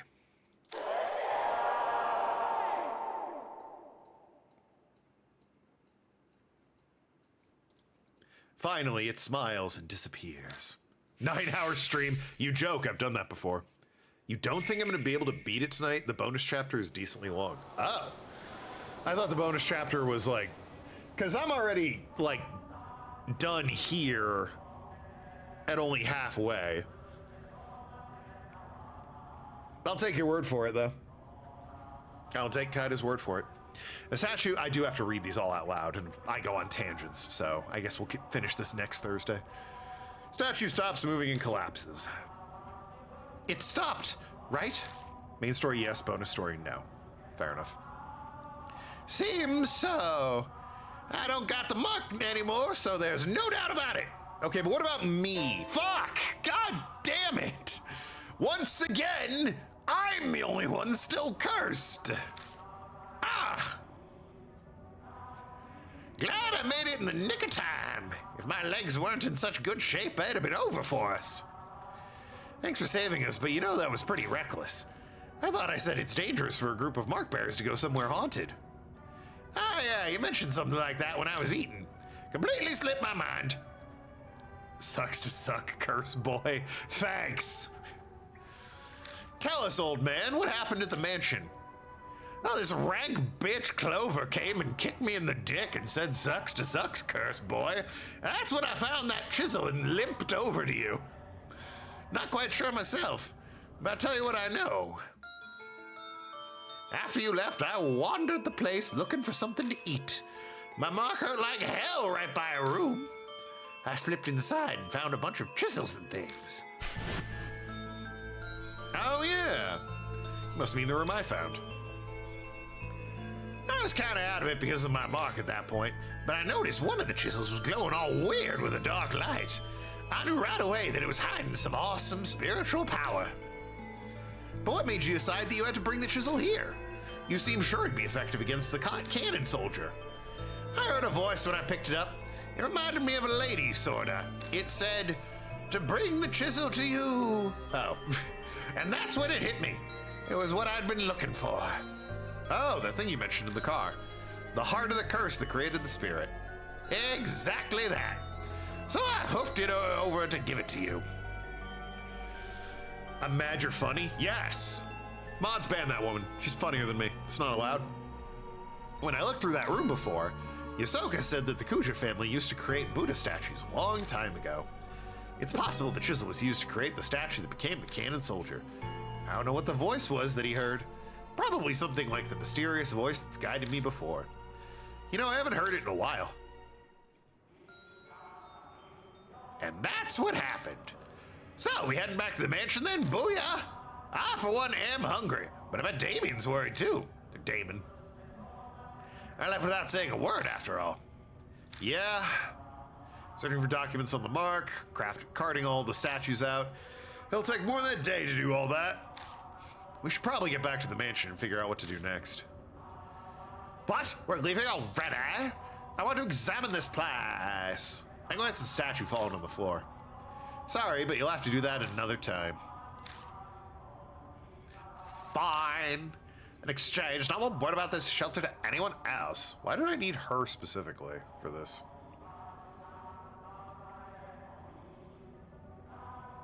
Oh, for some reason Hero's the only one that can use the bell. No idea why.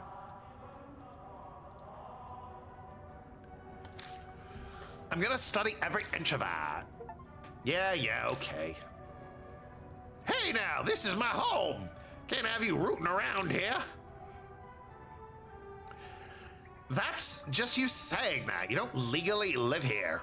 Weird ass game design. I'm sure there's a war reason. I'll bring you food, so stop complaining. Much obliged. Actually, it kind of legally is his home. I don't remember when the squatter rights laws were put into effect in Japan, but well, it was before this actually, because it was a thing in the 80s. Homeless people would just post up in buildings, squatting there essentially, and because they were using that building as their home, they couldn't be kicked out. They had squatters' rights in Japan. And it resulted in this weird practice where rival like real estate companies would pay homeless people to squat in buildings they wanted to buy to lower the value and drive people out so they could then buy the building themselves for cheap. Because the cops couldn't do anything about the homeless people, and the real estate agents could just pay, or real estate company could just pay the homeless people to squat there and make it bad. It might have been patched since then, but for a while that was a legit loophole. Led to the real estate bubble in the 80s, which shockingly popped not long after that became commonplace. I know, crazy. I might be imagining it, but it feels like the air in here is a little less stagnant than it was before. We climb up out of the manhole in M. New South Alley. Damon runs up to us, drenched in sweat. He looks even worse than usual. He probably shouldn't have run. I found you. Hey, old man, why did you suddenly sprint out of the mansion? My mark is gone now, too. What in the world happened? It's something to give, Booyah. Isn't that right, Hiru? I guess. I'd rather not think about the consequences if you hadn't made it in time. Probably patched that up a while ago. Sounds like a shitty practice.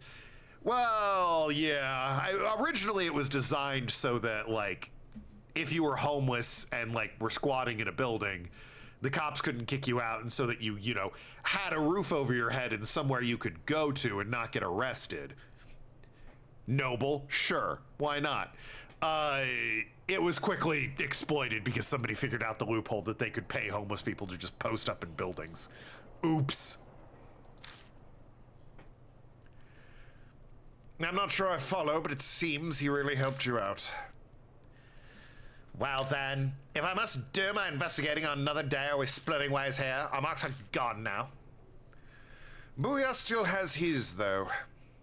This always happens, I'm used to it. But now I might be able to change that. I finally discovered where the statues stolen from H Shrine are. I'm lost, but I'm glad for you. It's thanks to you, all of you, that I'll figure out the rest for myself. You should all return to your regular lives.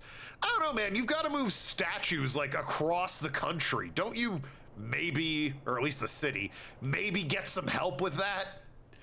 You're saying we should split up, then? You sure you'll be okay? Something will work out eventually. Besides, this is Saikujo's dying wish. I want to respect it. Huh. Well, thanks. I'll head back then. I've been missing all those chemical smells from the lab. You're weird. Good to hear your research is exciting, but don't forsake your humanity over it and end up like Mrs. Zoo. I gotta blow my nose so bad.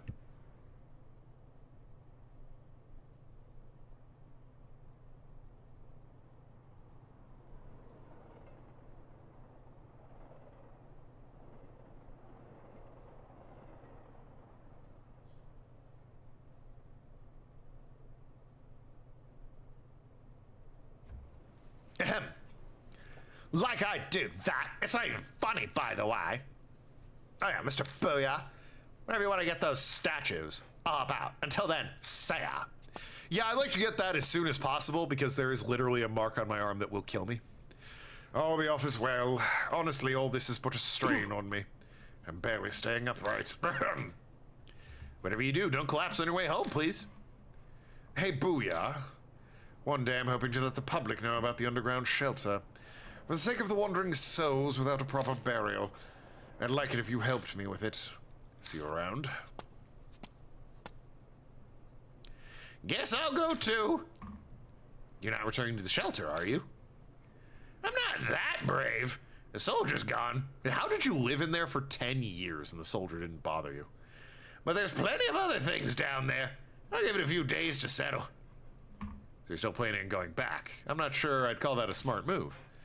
Comes with living this kind of life. I'll bunker down in a park or under a bridge until things calm down. See ya, Booyah. Bring more food next time. Not exactly as profound as the other two, but whatever. The former mark bearers have all left. I should probably head to the mansion myself. I've got to decide what to do next. Good. My toe is apparently the answer. I hear a voice calling from behind me. I turn to see Banshee in the middle of the road, staring intently at me. What's wrong? I remember now. His eyes are as wide as saucers. I forgot because of the mark, but I've met you before. Oh! What? What do you mean? Well, let me think. He scratches his chin. I know his memories are probably all a mess having just gotten them back, but I don't have time to wait for him. Ah, yes. We first met 5 years ago. You kicked me in the street, then 10 days ago. I feel like I've been struck by lightning. I first arrived at Cujo Mansion 10 days ago. That means I met him before I lost my memories. I need to know, who in the world am I? I couldn't say. I wasn't interested in asking your name, and you didn't give it. Then tell me what you do know. Tell me about myself, please. Okay. I owe you for the food, so ask. What should I ask about? I'm assuming all of these. Yeah, start 5 years ago. You showed up at the shelter. Want to know about the Heavenly Buddha project. Gave me food. Actually, you're more focused on the Cujo family than the Cannon Soldier. Why did we talk about them? The head at the time was majorly involved in the project. He was famous for his spiritual power, so the army asked him to help. He loaned them a number of his family's prized sacred treasures. Really zeroed in on that bit. Do you know what exactly the army got? The shelter had a list. A mirror, a chisel, Buddha statues, cursed objects, and holy talismans. Ah, shit. They're all returned to the family. Which means they're all in the mansion now. Ah, for God. You kept popping by a few times until one day you just didn't. I only saw you next 10 days ago. 10 days ago. I just seen the Cannon Soldier, and you can bet I booked it out of the manhole. I ran into you on the street. How'd you treat me to food to celebrate? Thanks for that, by the way. Man, she's talking about the person I was before I lost my memories. In some European countries, there are similar laws, and the way it works, if the abandoned property has an owner, a squatter can't legally be in place no matter how long they live there. True, it does need to be abandoned, even, I think, within the Japanese law. If the property has no legal owner, a squatter can legally own the place, even read a case of a company wanting to expel the squatter to claim the property for themselves and lost their case in court. Yeah. Squatters' rights. The thing is, though, what real estate companies would do was, especially with things like apartment buildings, they would pay homeless people to like squat in the abandoned apartment unit, which, because property is a premium in Japan, that was a separate property. So by having a bunch of homeless people bumming around in the apartments and in the hallways and such, the other residents would be more inclined to sell and get out of there at lower prices. Then once they own the building, all the homeless people go away. Now the real estate company can buy the business, and effectively it already did, dirt cheap. Revamp it, resell it at a nice premium, because property in Japan, they own all the apartments. Hell, they could knock it down and put in a business office. Bish bash bosh, great scam. It's weird to hear about myself this way. You had mentioned you've been overseas. You'd only come back recently, about a month ago. Oh, and that's when I learned of the mark. You told me about it. It slipped my mind until just now. By that time, was it my right arm? Yep, it had the mark. You're acting all odd, though. You'd go to remember something and stumble over your words. The curse is probably in the late stages. In fact, I'd completely forgotten my name in the past few hours after that. By the by, I've got something to tell you. This here Banshee Itu is of much noble character than nobler character than regular folk. That's why I lead a detached life away from the world's vulgarities. What are you trying to say? I could be crazy desperate, but I'd never shame my deep departed mom or divine providence. You understand? No, you lost me. I'm saying I'd never resort to stealing, even dying of hunger. Here, these are yours. He pulls out a wristwatch and a wallet. Each looks like an antique. They're inlaid with subtle designs. Oh, nice. Any chance I've got an ID? You forgot them at the restaurant. Let me see them. I grabbed them both and rushed to open the wallet. But there's no ID. Son of a bitch! There was no driver's license or company card with an ID when you got it? Don't ask me. You said you forgot your old wallet somewhere and lost it. Ow! It was probably in there. Oh. Damn it. Look what else is in the wallet. Bills, coins, number of familiar business cards. Sayakujo. Ah, those things. You tried to give me one. Told me to go there if I remembered anything. But I gave it back. I don't make a habit of carrying useless stuff. Saikuja's car was in my pocket when I first arrived at the mansion. It must have been the one Banshee returned. There's no doubt about it.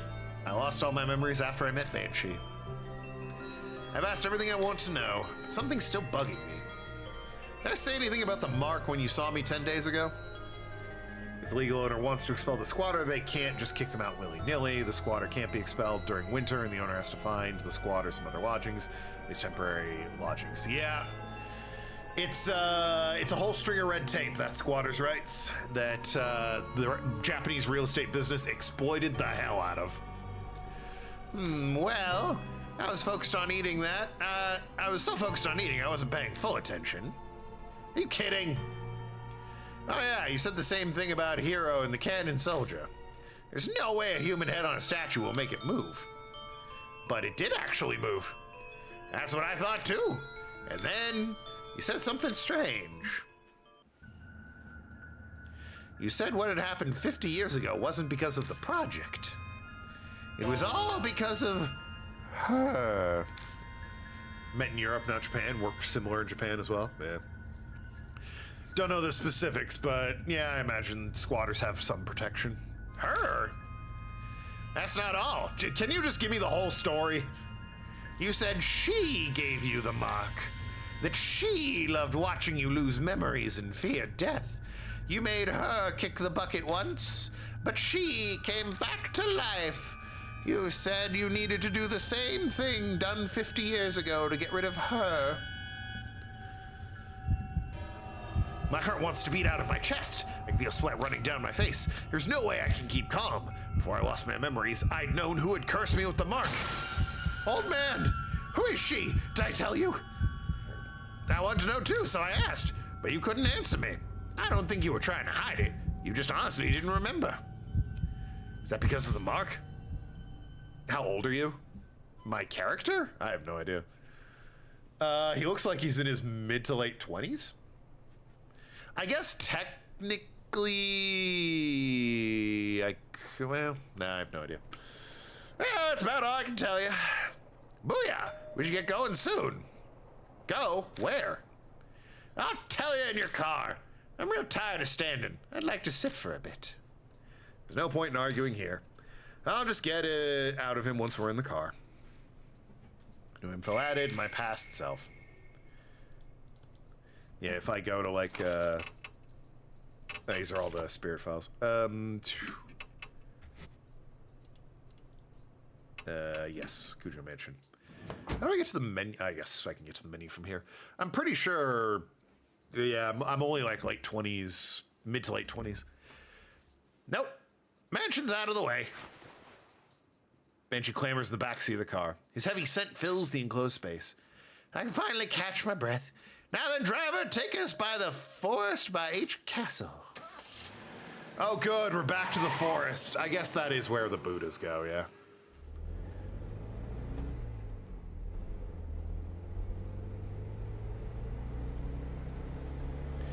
I drive down the familiar road.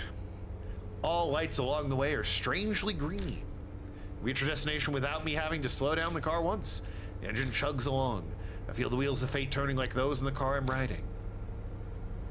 Sorry about that. I own like 5 different McDonald's. I can't believe they all closed early and can't get you any ice cream.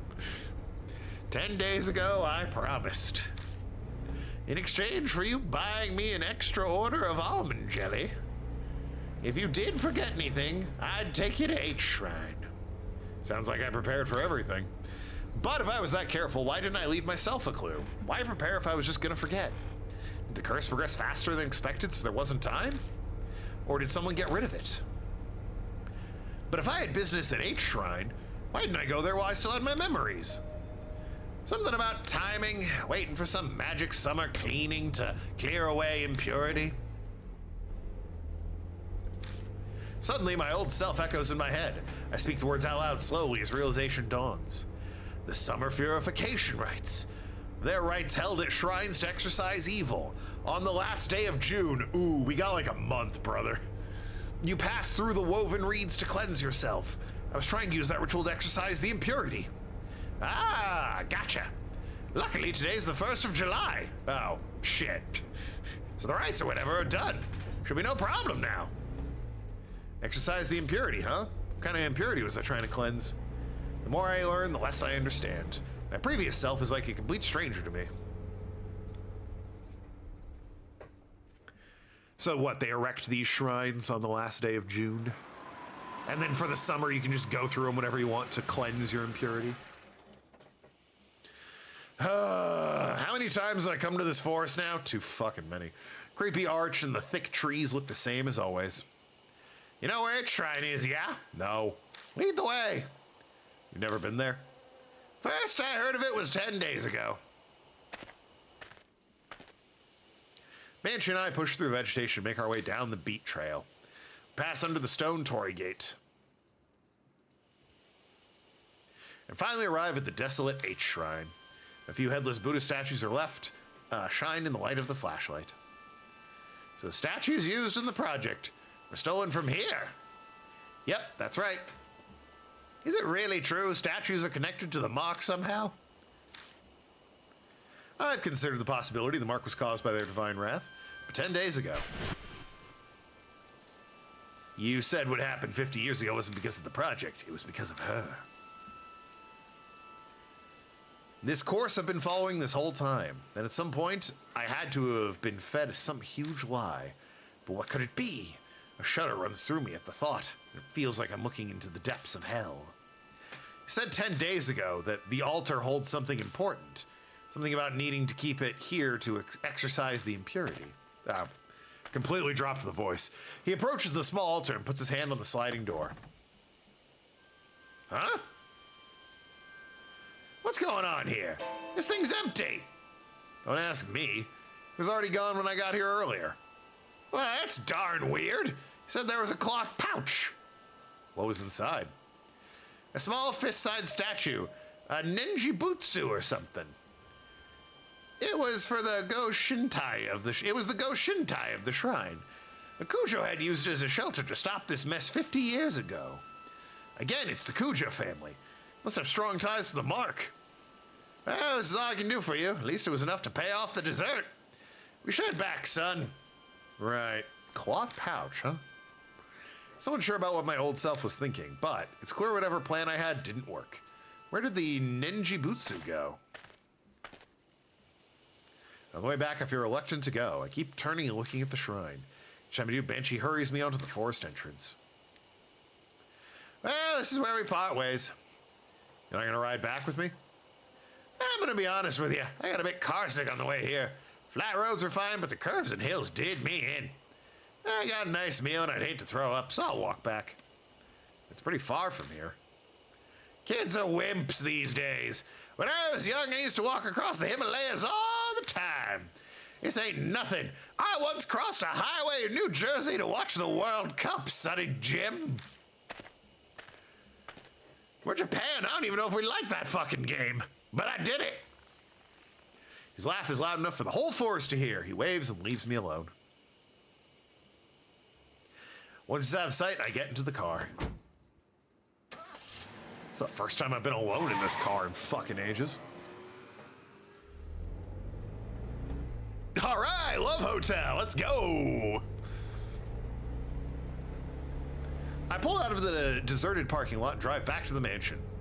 As I count the streetlights passing by, I go over everything Banshee told me. 50 years ago in the shelter, the cannon soldier went berserk, but it wasn't because of the army's experimentations, it was her. The army was unable to stand up to the threat of her and the soldiers. But the Kujo family had used the ninjibutsu to settle everything. However, she still existed in this time period. She was the one who gave me my mark. Before I lost my memories, I was planning on using ninjutsu like they did before. I left it at H Shrine so it be cleansed of its impurity, but somewhere along the line it went missing.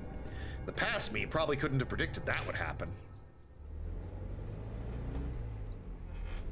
I'm almost back at Kujo Mansion, as my drive comes to an end to focus on what the most important detail is. That's right, who she is. I have a hunch about her identity, but I can't be sure yet. That definitely proves she was there. 50 years ago, she made the cannon soldier move down into the shelter. The Kujo family's head sealed her. They would have brought her to the mansion.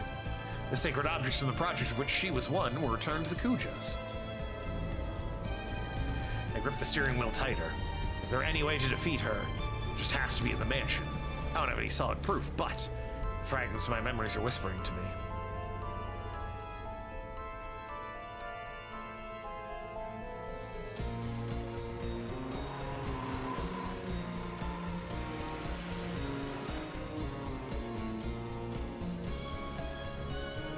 So it's Mary, right? Like, the cushion brought her to the manor, sealed away. It's Mary, right? Like, that's the twist. It's Mary. The entrance doesn't look any different. My mark burns. The sharp pain nearly brings me to my knees. It seems she has no intention of hiding her presence any longer. New info's added to the spirit file in pursuit of the truth.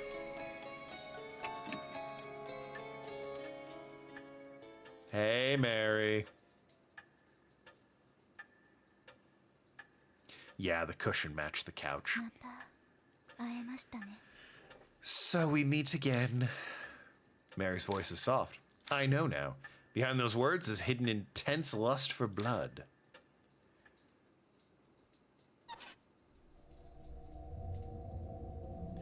Shame, I rather liked you. You came back to life rather quickly. You gave me nearly a whole day, more than enough time. I admit the rabbit's attack surprised me, but unexpected events can themselves be rather enjoyable. When I brought Mary to H Shrine, we caught sight of the rabbit there. It might have suspected Mary's true nature. That rabbit, its great love for you, pushed it into recklessness. Who the fuck's the rabbit? What was that rabbit, really? Determine that for yourself. Oh. Who are you? Know that, and the answer will come. Though it is impossible, so long as you bear the mark I gave you. Bitch move, by the way. Mary gave me this mark. I had a hunch, but hearing it from her lips fills me with dread. Just what are you trying to accomplish?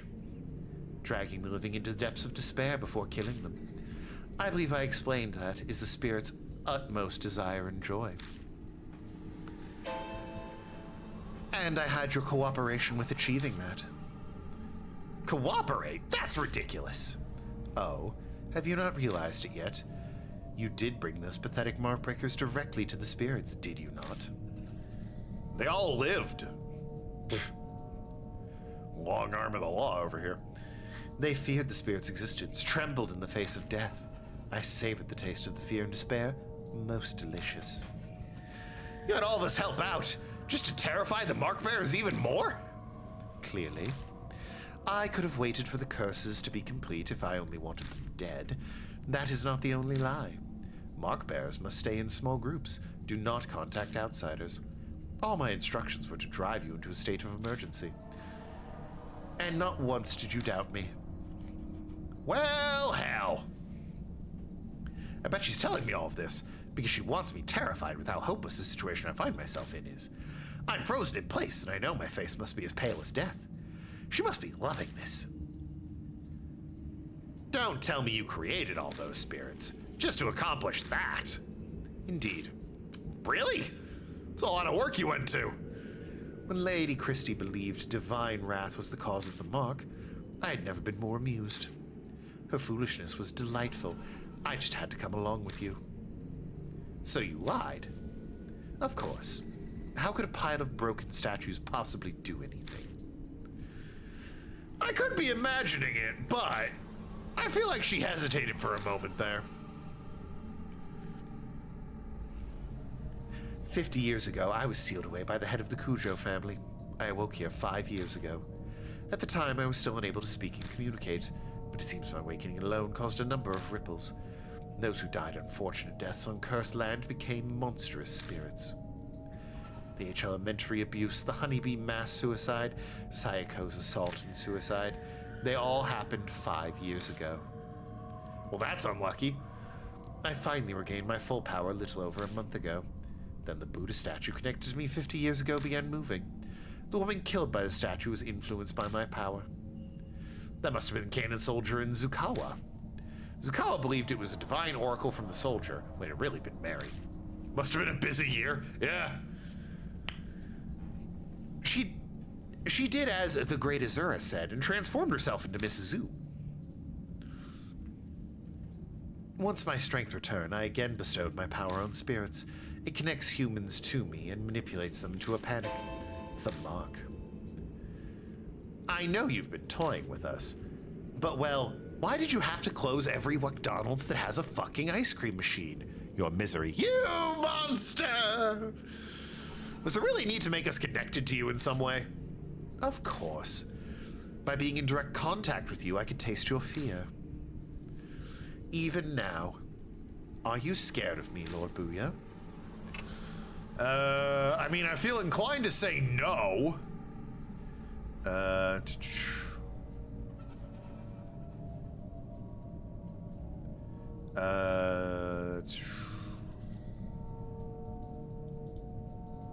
No choice made between Cannon Soldier being dealt with and talking to her is particularly important. Well, I mean, I'll be honest, wow, it just has like the next live or die, survive or death, whatever, live or die thing, which is 332. Good enough. Are you scared of me? Not really. Very admirable. Dolls don't scare me that much. I'm not Arg. Sorry, did you say something? Ah, her porcelain face cracks. Ever since you declared you would fight the mark, I've waited eagerly for this day. Over the past 10 days, I have tasted your fear through the mark, thick and syrupy, as sweet as honey. Each savored morsel made me want to smash you to pieces. But I waited. I am not so foolish as to kill a goose that lays golden eggs.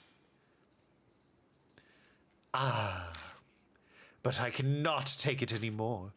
Like crushing a ripe fruit as it slips and sipping its juices, I want to break you down and savor your sweet fear.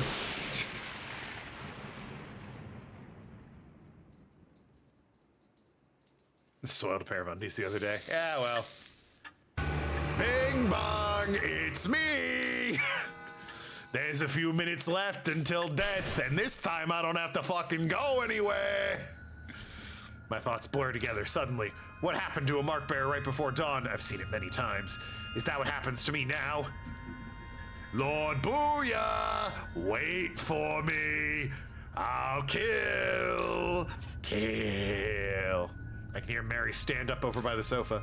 At this rate, the rabbit's fate will be mine too. Gotta find out about that rabbit. I have to run away. Ah. Check within the raid in my room. There. Something whispers in my ear. That's right, that voice. But what does my room mean? Focus. What does the voice belong to? Yasuka. She said there was someone who loved me. It was the rabbit, probably, right? Live or die. No McDonald's can save me now. Mary's coming closer. Where should I run? Well, all she ever wanted was a black coffee, so. Who the hell is MK's the chisels. I sprinted full speed up the stairs and fly into Saya's room. What's the deal with the rabbit? Maybe the DLC will explain it. We'll see. Much like the entrance hall, it's dark. The voice said, check within my room. The red within my room. Is something there? But where should I look?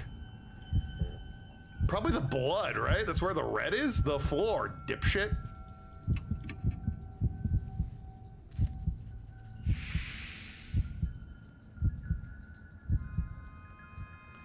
Sayakuja's blood stain is still on the floor.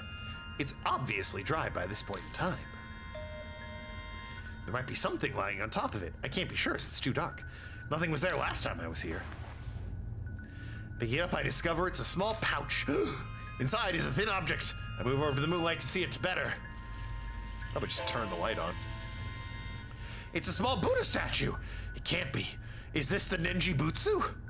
It seems to be stained with blood, and I get an ominous feeling from it. The impurity. It hasn't been exorcised yet.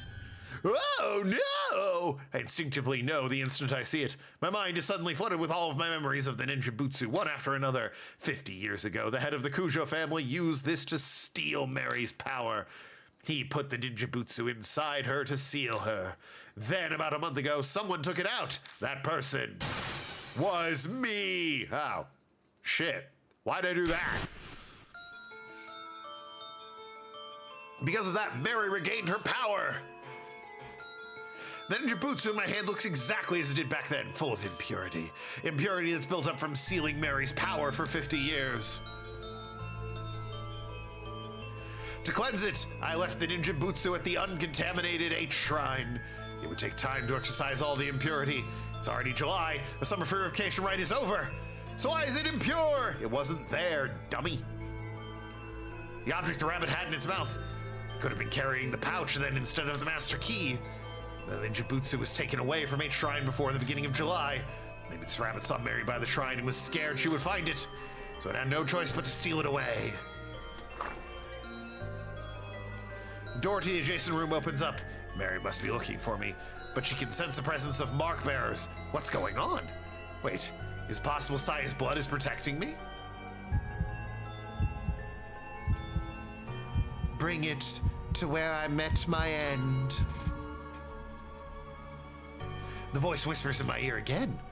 If this isn't where the voice's owner died, they must have met their end elsewhere. There's only one other place. While Mary's in the room next door, I sprint down the entrance hall. Make a beeline to Mary's sofa, the spot where the rabbit died. The voice that spoke to me and helped me every time was a spirit closing in. If Saya was working through anything, it must have been the rabbit. Saya became a rabbit? How'd that work? Sensing something, I look down at my hand. And Jibutsu's impurity is gone. This is what you've been telling me, Saya? I speak to the pardoned woman who's guided me as I struggle without memories. Put the Ninjinbutsu, the soul of the source of the doll's curse. Place it in the black, but place it to the black mark. Fuck me. Then the whispers stop. The floorboards creak ominously. I raise my head to the staircase, rising into the darkness before me. You see full on. Oh, well, that's unsettling. A dark figure stands on the landing. I found you. That's a real voice. Ah! The mark scorches me. Her becoming a rabbit makes as much sense. Yeah, fair enough. My head goes blank.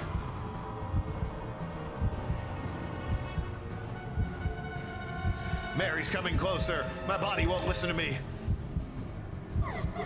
Ugh. Ah, Lord Booyah!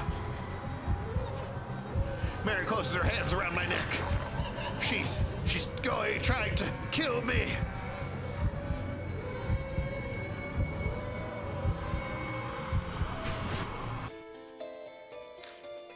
I squeeze the Ninjibutsu and the fog that's impeding my thoughts lifts. It's still a struggle to think. I should be able to move my arm now. Put the Ninjibutsu on the source of the curse. I have only one chance. Where should I stick it? I mean, on her arm, right? Duh. Yeah, right. Ah, I see. Arms. It'd be her right arm. I managed to drag my impossibly heavy arm and stick the Ninjibutsu on Mary's right arm. She's hiding it. But I'm sure that's where the black mark was.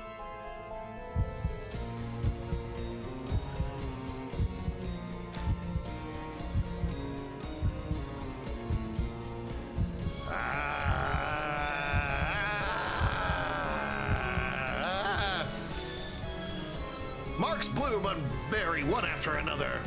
They're the color of blood. It's like they're the curses of those she's killed.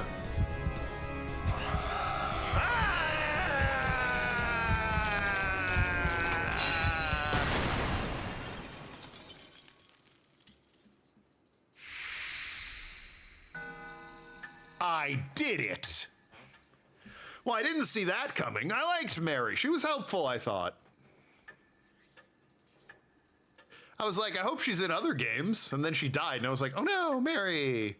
The house is so empty now. I don't have anyone to come home to. Just Mary and I hanging out at the manor, having a great time, playing cards, drinking coffee. Apparently, no. I was a fucking circus chimp to her. Rude. Mary shatters into dust. Did I really do it? I instantly looked down at my right arm. Oh, fucking finally. I'll be honest, though, it looks a bit empty now. I think I'll get a tattoo. The mark is gone. I did it. I finally did it. I have to say it out loud to convince myself. A victory at the expense of Saya's life. I can't claim it's completely over, but there's no harm in being relieved for now. Thought the ex-detective would be back by now. Maybe for the DLC. The game definitely has some odd pacing when it comes to its characters. It's a lot of characters who are there and then just leave. The detective is there for like 2 cases and then was like, fuck it, I'm out. Same with the businesswoman, there for 2 cases and fuck it, I'm out. It seems like the reason the homeless guy didn't come with us was pretty contrived. Same with both doctors. The one I was giving the Edgeworth voice to, the sickly looking guy, he was barely he had nothing to do. He gave us some info and he wasn't even required to bring it at any point. I could have brought either one to the tunnels the first time, and then I needed to bring Hiru the second time. So real nothing character. That easily could have just been the fortune teller again. The fog clouding my head clears away. My memories slowly return to me. I look around the dimly lit hall again. I know this mansion well because I'm... Am I Akuja? Am I like her younger brother or something? The clock on the floor, second floor, chimes wildly like it did 10 days ago.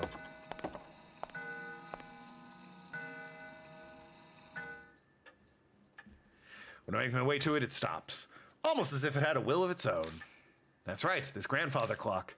I think a skilled ancestor of the Kuja family crafted it. That one chisel may have been used to make it. That's right, inside this clock. I open the door and stick my hand inside. My fingers brush something hard. Are you serious?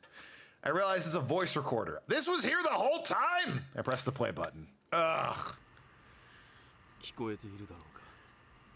Yeah, I'm Masamune Kujo, I believe. I'm pretty sure I'm Masamune. Like, it occurred to me about 40 minutes ago. I'm like, I bet I'm a Kujo. I wonder if Masamune, was he like confirmed dead or what? It's on. This is Masamune Kujo. It's a man's voice, a voice I know all too well. It's my voice. Yeah. I did not guess Mary being the villain until like 2 minutes before they revealed it. I guessed me being Masamune ages ago. That one was a little more obvious. The way he set it up, he wasn't the type to walk away from shit like this. Yeah, well, too many characters in and out so fast. Yeah, like the idiot biker as well. He was just there and gone. Again, I'm told by my wife, who would know because she's played them, the sequels are better about that. Don't know how the story holds up quality-wise, but the pacing and mechanics of the game are better going forward. I decided to leave this recording behind in case something should happen. The doll may dispose of any files or documents. I'm banking on her overlooking this piece of technology. Fair. As a listener, I start to remember recording this. I'd done it right before I received the mark from Mary. Now where should I begin? It started 5 years ago, 2 years after I became the Kujo family head. My sister Saya and I found a doll in a wooden box while sorting the warehouse. The moment I broke the seal, I saw her. I could sense something sinister. But it took a while longer to fully understand what she truly is.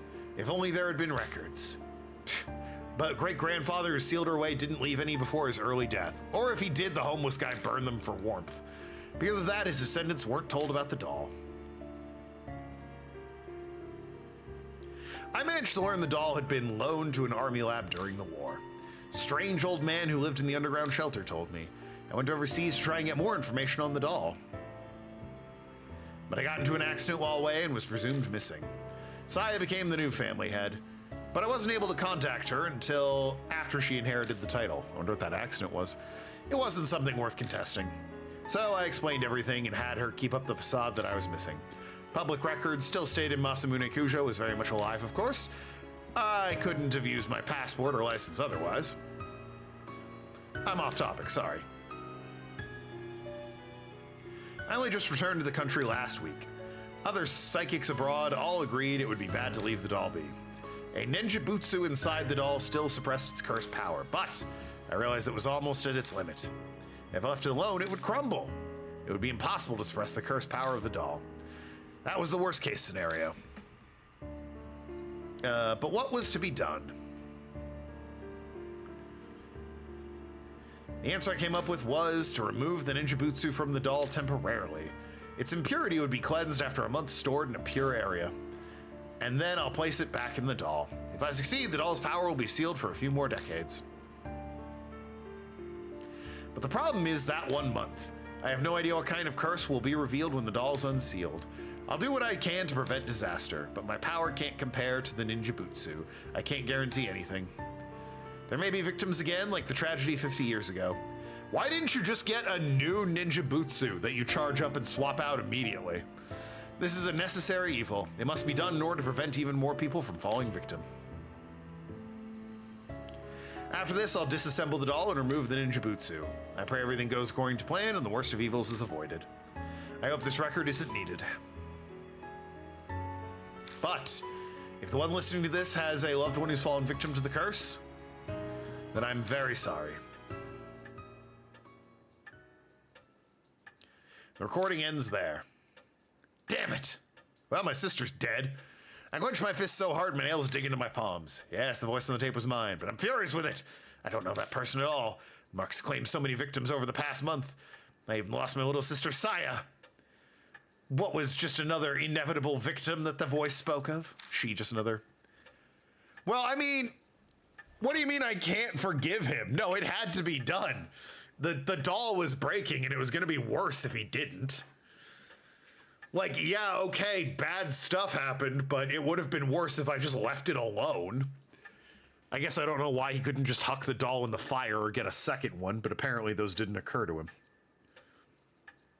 Huck it in the fire letter style. Yeah, that was easy. Had to be done. I'm Hunk Booyah. Yeah! But also I'm Masamune Kujo. I understand why he felt as if he had to do that. It was his fate. The Kujo family are forever linked to that cursed doll. I'm not happy about it, but it had to be done. Cannon Soldier End.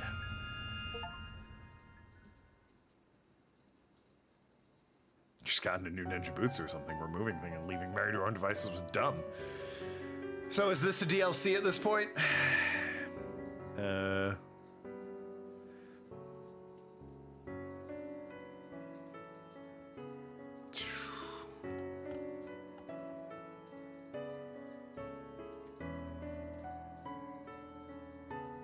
Epilogue, then bonus. Okay.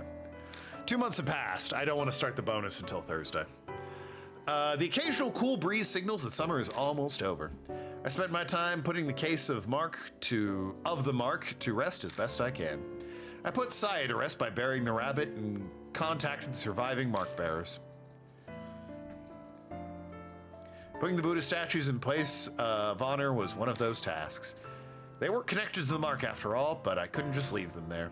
Plus, there was no way Christie'd keep quiet about the statues. So with her guidance, Yusuka, Diamond, and Banshee'd help. I carried the broken statues out of the shelter and returned to H Shrine. By now, my memory is completely returned. Things didn't quite go as originally planned, but at least the danger has passed. I don't think my decision as Masamune Kujo was wrong, but At times, waves of powerlessness and despondency overwhelm me. I think about the victims of the mark, and Saya in particular, my chest hurts. I want to do something for them with this as the new head of the Kuja family. About the memories I've regained. I became the Kujo family head 7 years ago. I admit it was a bit of a recluse. Of the public appearances to Saya, I preferred to stay out of the spotlight. Only photos of me are from small local newspapers. I uncovered Mary by accident in the family's warehouse 5 years ago. A discovery that changed my life. I traveled extensively abroad in order to learn more about Mary. In one country, I got into an accident and fell into a coma for half a year. In worse, the country proceeded to treat me as an unidentified traveler. I don't know if that was merely my terrible luck or Mary's curse had something to do with it. When I was finally able to contact home, Saya had already been the new head. The rest of the tape was as the tape said. How's the game? I like it. I had no idea Mary's power was far greater than I imagined. All of my efforts to suppress her power were completely useless. My memories unraveled faster than I thought. How did Mary come to be in the first place? One theory says a doll maker in the 19th century used magic to create her. Another says the spirit of a young girl who died prematurely took up residence in the doll. In the end, it's a mystery. No one knows what happened to create a doll like that. We only know that each of Mary's owners died tragic deaths. Shortly after the turn of the 20th century, she came to be owned by the head of the Kujos. He either didn't know the curse or simply didn't believe it. Disaster began befalling the family. Mary gained enough power to become sentient to produce spirits. Then the tragedy in the shelter happened, a seething grudge of the experiment's victims and the Buddha statues. They may have triggered her awakening. Whatever Mary's true identity is, the fact remains she altered many people's fate. Yeah, not a good thing. Mine and the mark bearers included. Speaking of, an update on the surviving mark bearers. That should be everyone, really. Way too many characters that are in and out, and it's too fast to the point that a lot of them have little to no bearing on the story. Yeah, the elementary school kid that was with her, basically a nothing character. Part of it is that if you don't exercise the spirit correctly, they die and you get a bad ending. So by having another character, it introduces a puzzle element to the game of who do I bring, where and when, etc. But I'm not sure that flows very well, because you need to constantly be saving and going back to the mansion to swap partners out in order for that to work. And that just kills the pacing, because you have to laboriously leave every area, swap partners out, and then come back. But yeah, like I keep saying, from what I understand, the sequels are better. Moe Watanabe became a part-time writer for her favorite magazine, Oop Arts Monthly. She sometimes comes to Kujo Mansion to interview me about spirits and ghosts. This little shitter. Tsukasa Yoshida is studying every day for a middle school exam next year. He bragged in his letter to me about how he did well in the national mock tests. Okay. My boyfriend. Satoru Mashita bought me a drink like he promised. Hey, seems thinking about becoming a PAI, or a private detective. He actually asked me if I wanted to join him. Boyfriend? Was he serious? I don't know for sure. Cut to Bug Snacks where it's like, are we dating? Bruh, we've been dating for 3 years. I thought we were roommates with benefits. Like, he's nervous to ask him out, but they've already been fucking on the side for years. It's like, god damn it. Shu Nagashima is picking fights, riding his bike, and doing whatever he wants. Cool guy. Recently, out of the blue, I heard he's joined the neighborhood baseball team. Good for him. Why not? Christina Aguilera started writing an essay exposing all of her past affairs. She's trying to get back into the industry. Sure. She made a twit longer. Suzu Morimiya was able to see her father. Oh, good. Lily started asking me for advice about how to get her parents to reconcile. I have no idea if I helped at all, but she says they're having meals together sometimes now. Phew. Yeah, it seems like every chapter had a completely useless character. This one being the one from 3. I guess the B one didn't really, because the woman was kind of important and the detective was important. Aita Nakamatsu has gone back to surfing the BBS every day as usual. Big, beautiful Sonic the Hedgehog. But what's new is he's been stopping by the City Employment Center. I guess he wants to get a steady job and be a role model for Suzu. Best of luck to him. A day doesn't go by I don't see Kashiwagi on TV as part of Love and Hero. She sent a ticket like she promised, but I drummed some courage to go to a concert for teens, alone, at my age. Bring your boyfriend! Tawaka Yasuko is still working as fortune teller in Ginza. Apparently she believes I have spiritual powers or something. She keeps sending customers with spiritual problems to the mansion. I wish she'd stop. Makoto Hiro spends her days working as a researcher while also visiting the shelter. Her and Banshee squabble a lot, but I wish she'd stop complaining to me about it. This guy who is useless, whose name I also kept forgetting, Suji Diamond, seems to be doing better, like a weight's been lifted off his chest. He's in the process of convincing officials to publicize the shelter and build a memorial for it. The wiki says Booya's between 35 and 45. I would have thought like 26 to 29. I'll be. I guess if he's the older brother of Sayu, he'd have to be between like 35 and 45, right? Banshee Aitu has returned to his beloved underground shelter. He stops by the mansion sometimes, filling the place with his scent. Of course, he comes to beg me for food as well. I'm surprised, yeah. Now then, I finish my break and return to the workbench in the corner of the room. Just stab her in the face a bunch of times. Over the past 2 months, Mary's managed to repair herself. God damn it, Mary. Her power hasn't completely come back yet, but she's still extremely frightening. And Jibutsu alone won't be enough to continue sealing her power over the years to come. I must prepare extra spiritual measures. It's taken a long time to get those ready, but I've finally finished.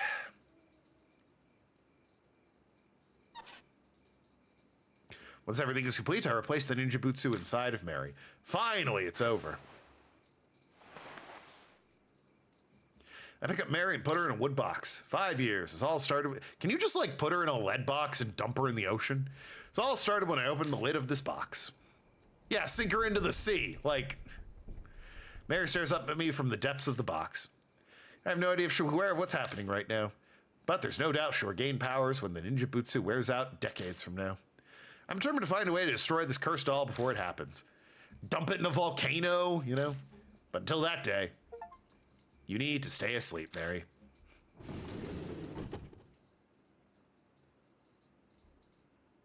End. The sea? Yeah, bottom of the ocean, volcano, launch it into space. What was it? The Chizo mythos style.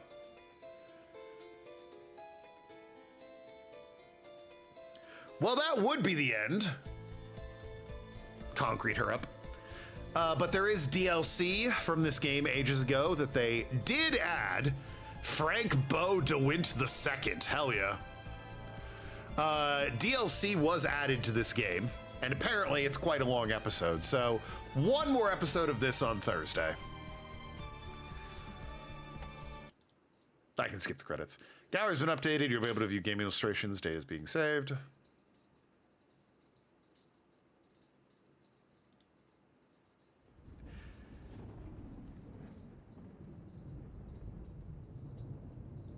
And now, a lot of time has passed.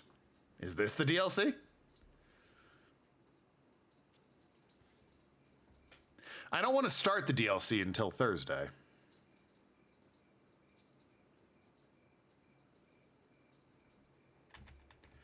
God, the fact that you can't fucking save the game until you're done with dialogue boxes is insane. Back to Drill Dad. I mean, I guess I can keep playing until... Not sure DLC would take full 3 hours. Might want to have some game ready. Yeah, maybe. It's cool enough to sleep through that night again. It's nearly autumn, after all. The way I play it might be, you know, close enough to 3 hours. I stare out the window at the unchanging scenery without really seeing it. Clouds in the distance rumble with thunder. As if on cue, a chill wind brushes against the window pane. Was the DLC free? On the PC version, it came bundled with it. On the Vita version, I think it was a fully, like, priced DLC. Rain again, huh? I comment because otherwise it feels like I'm in a dream, as if a stranger is speaking. I stare at the leaden sky. Even though I'm resting in a chair, I feel like I'm somewhere far away. You have to chime in on how long the DLC will take. Drove around the corner of my eye, I see a stack of books piled on the desk. Some are pretty difficult to get my hands on. But I don't feel like reading them anymore. Couldn't read all of them, and none will give me any type of clue. Well, that's the thing. I don't know if this is the DLC or just a post-credits sequence. That's all I've learned after all this time wasted. The longer I try, the further away it gets. That thing's sleeping in the wooden box. I head downstairs to make myself some coffee. Okay, this has got to be the DLC, right? There's no way this isn't the DLC.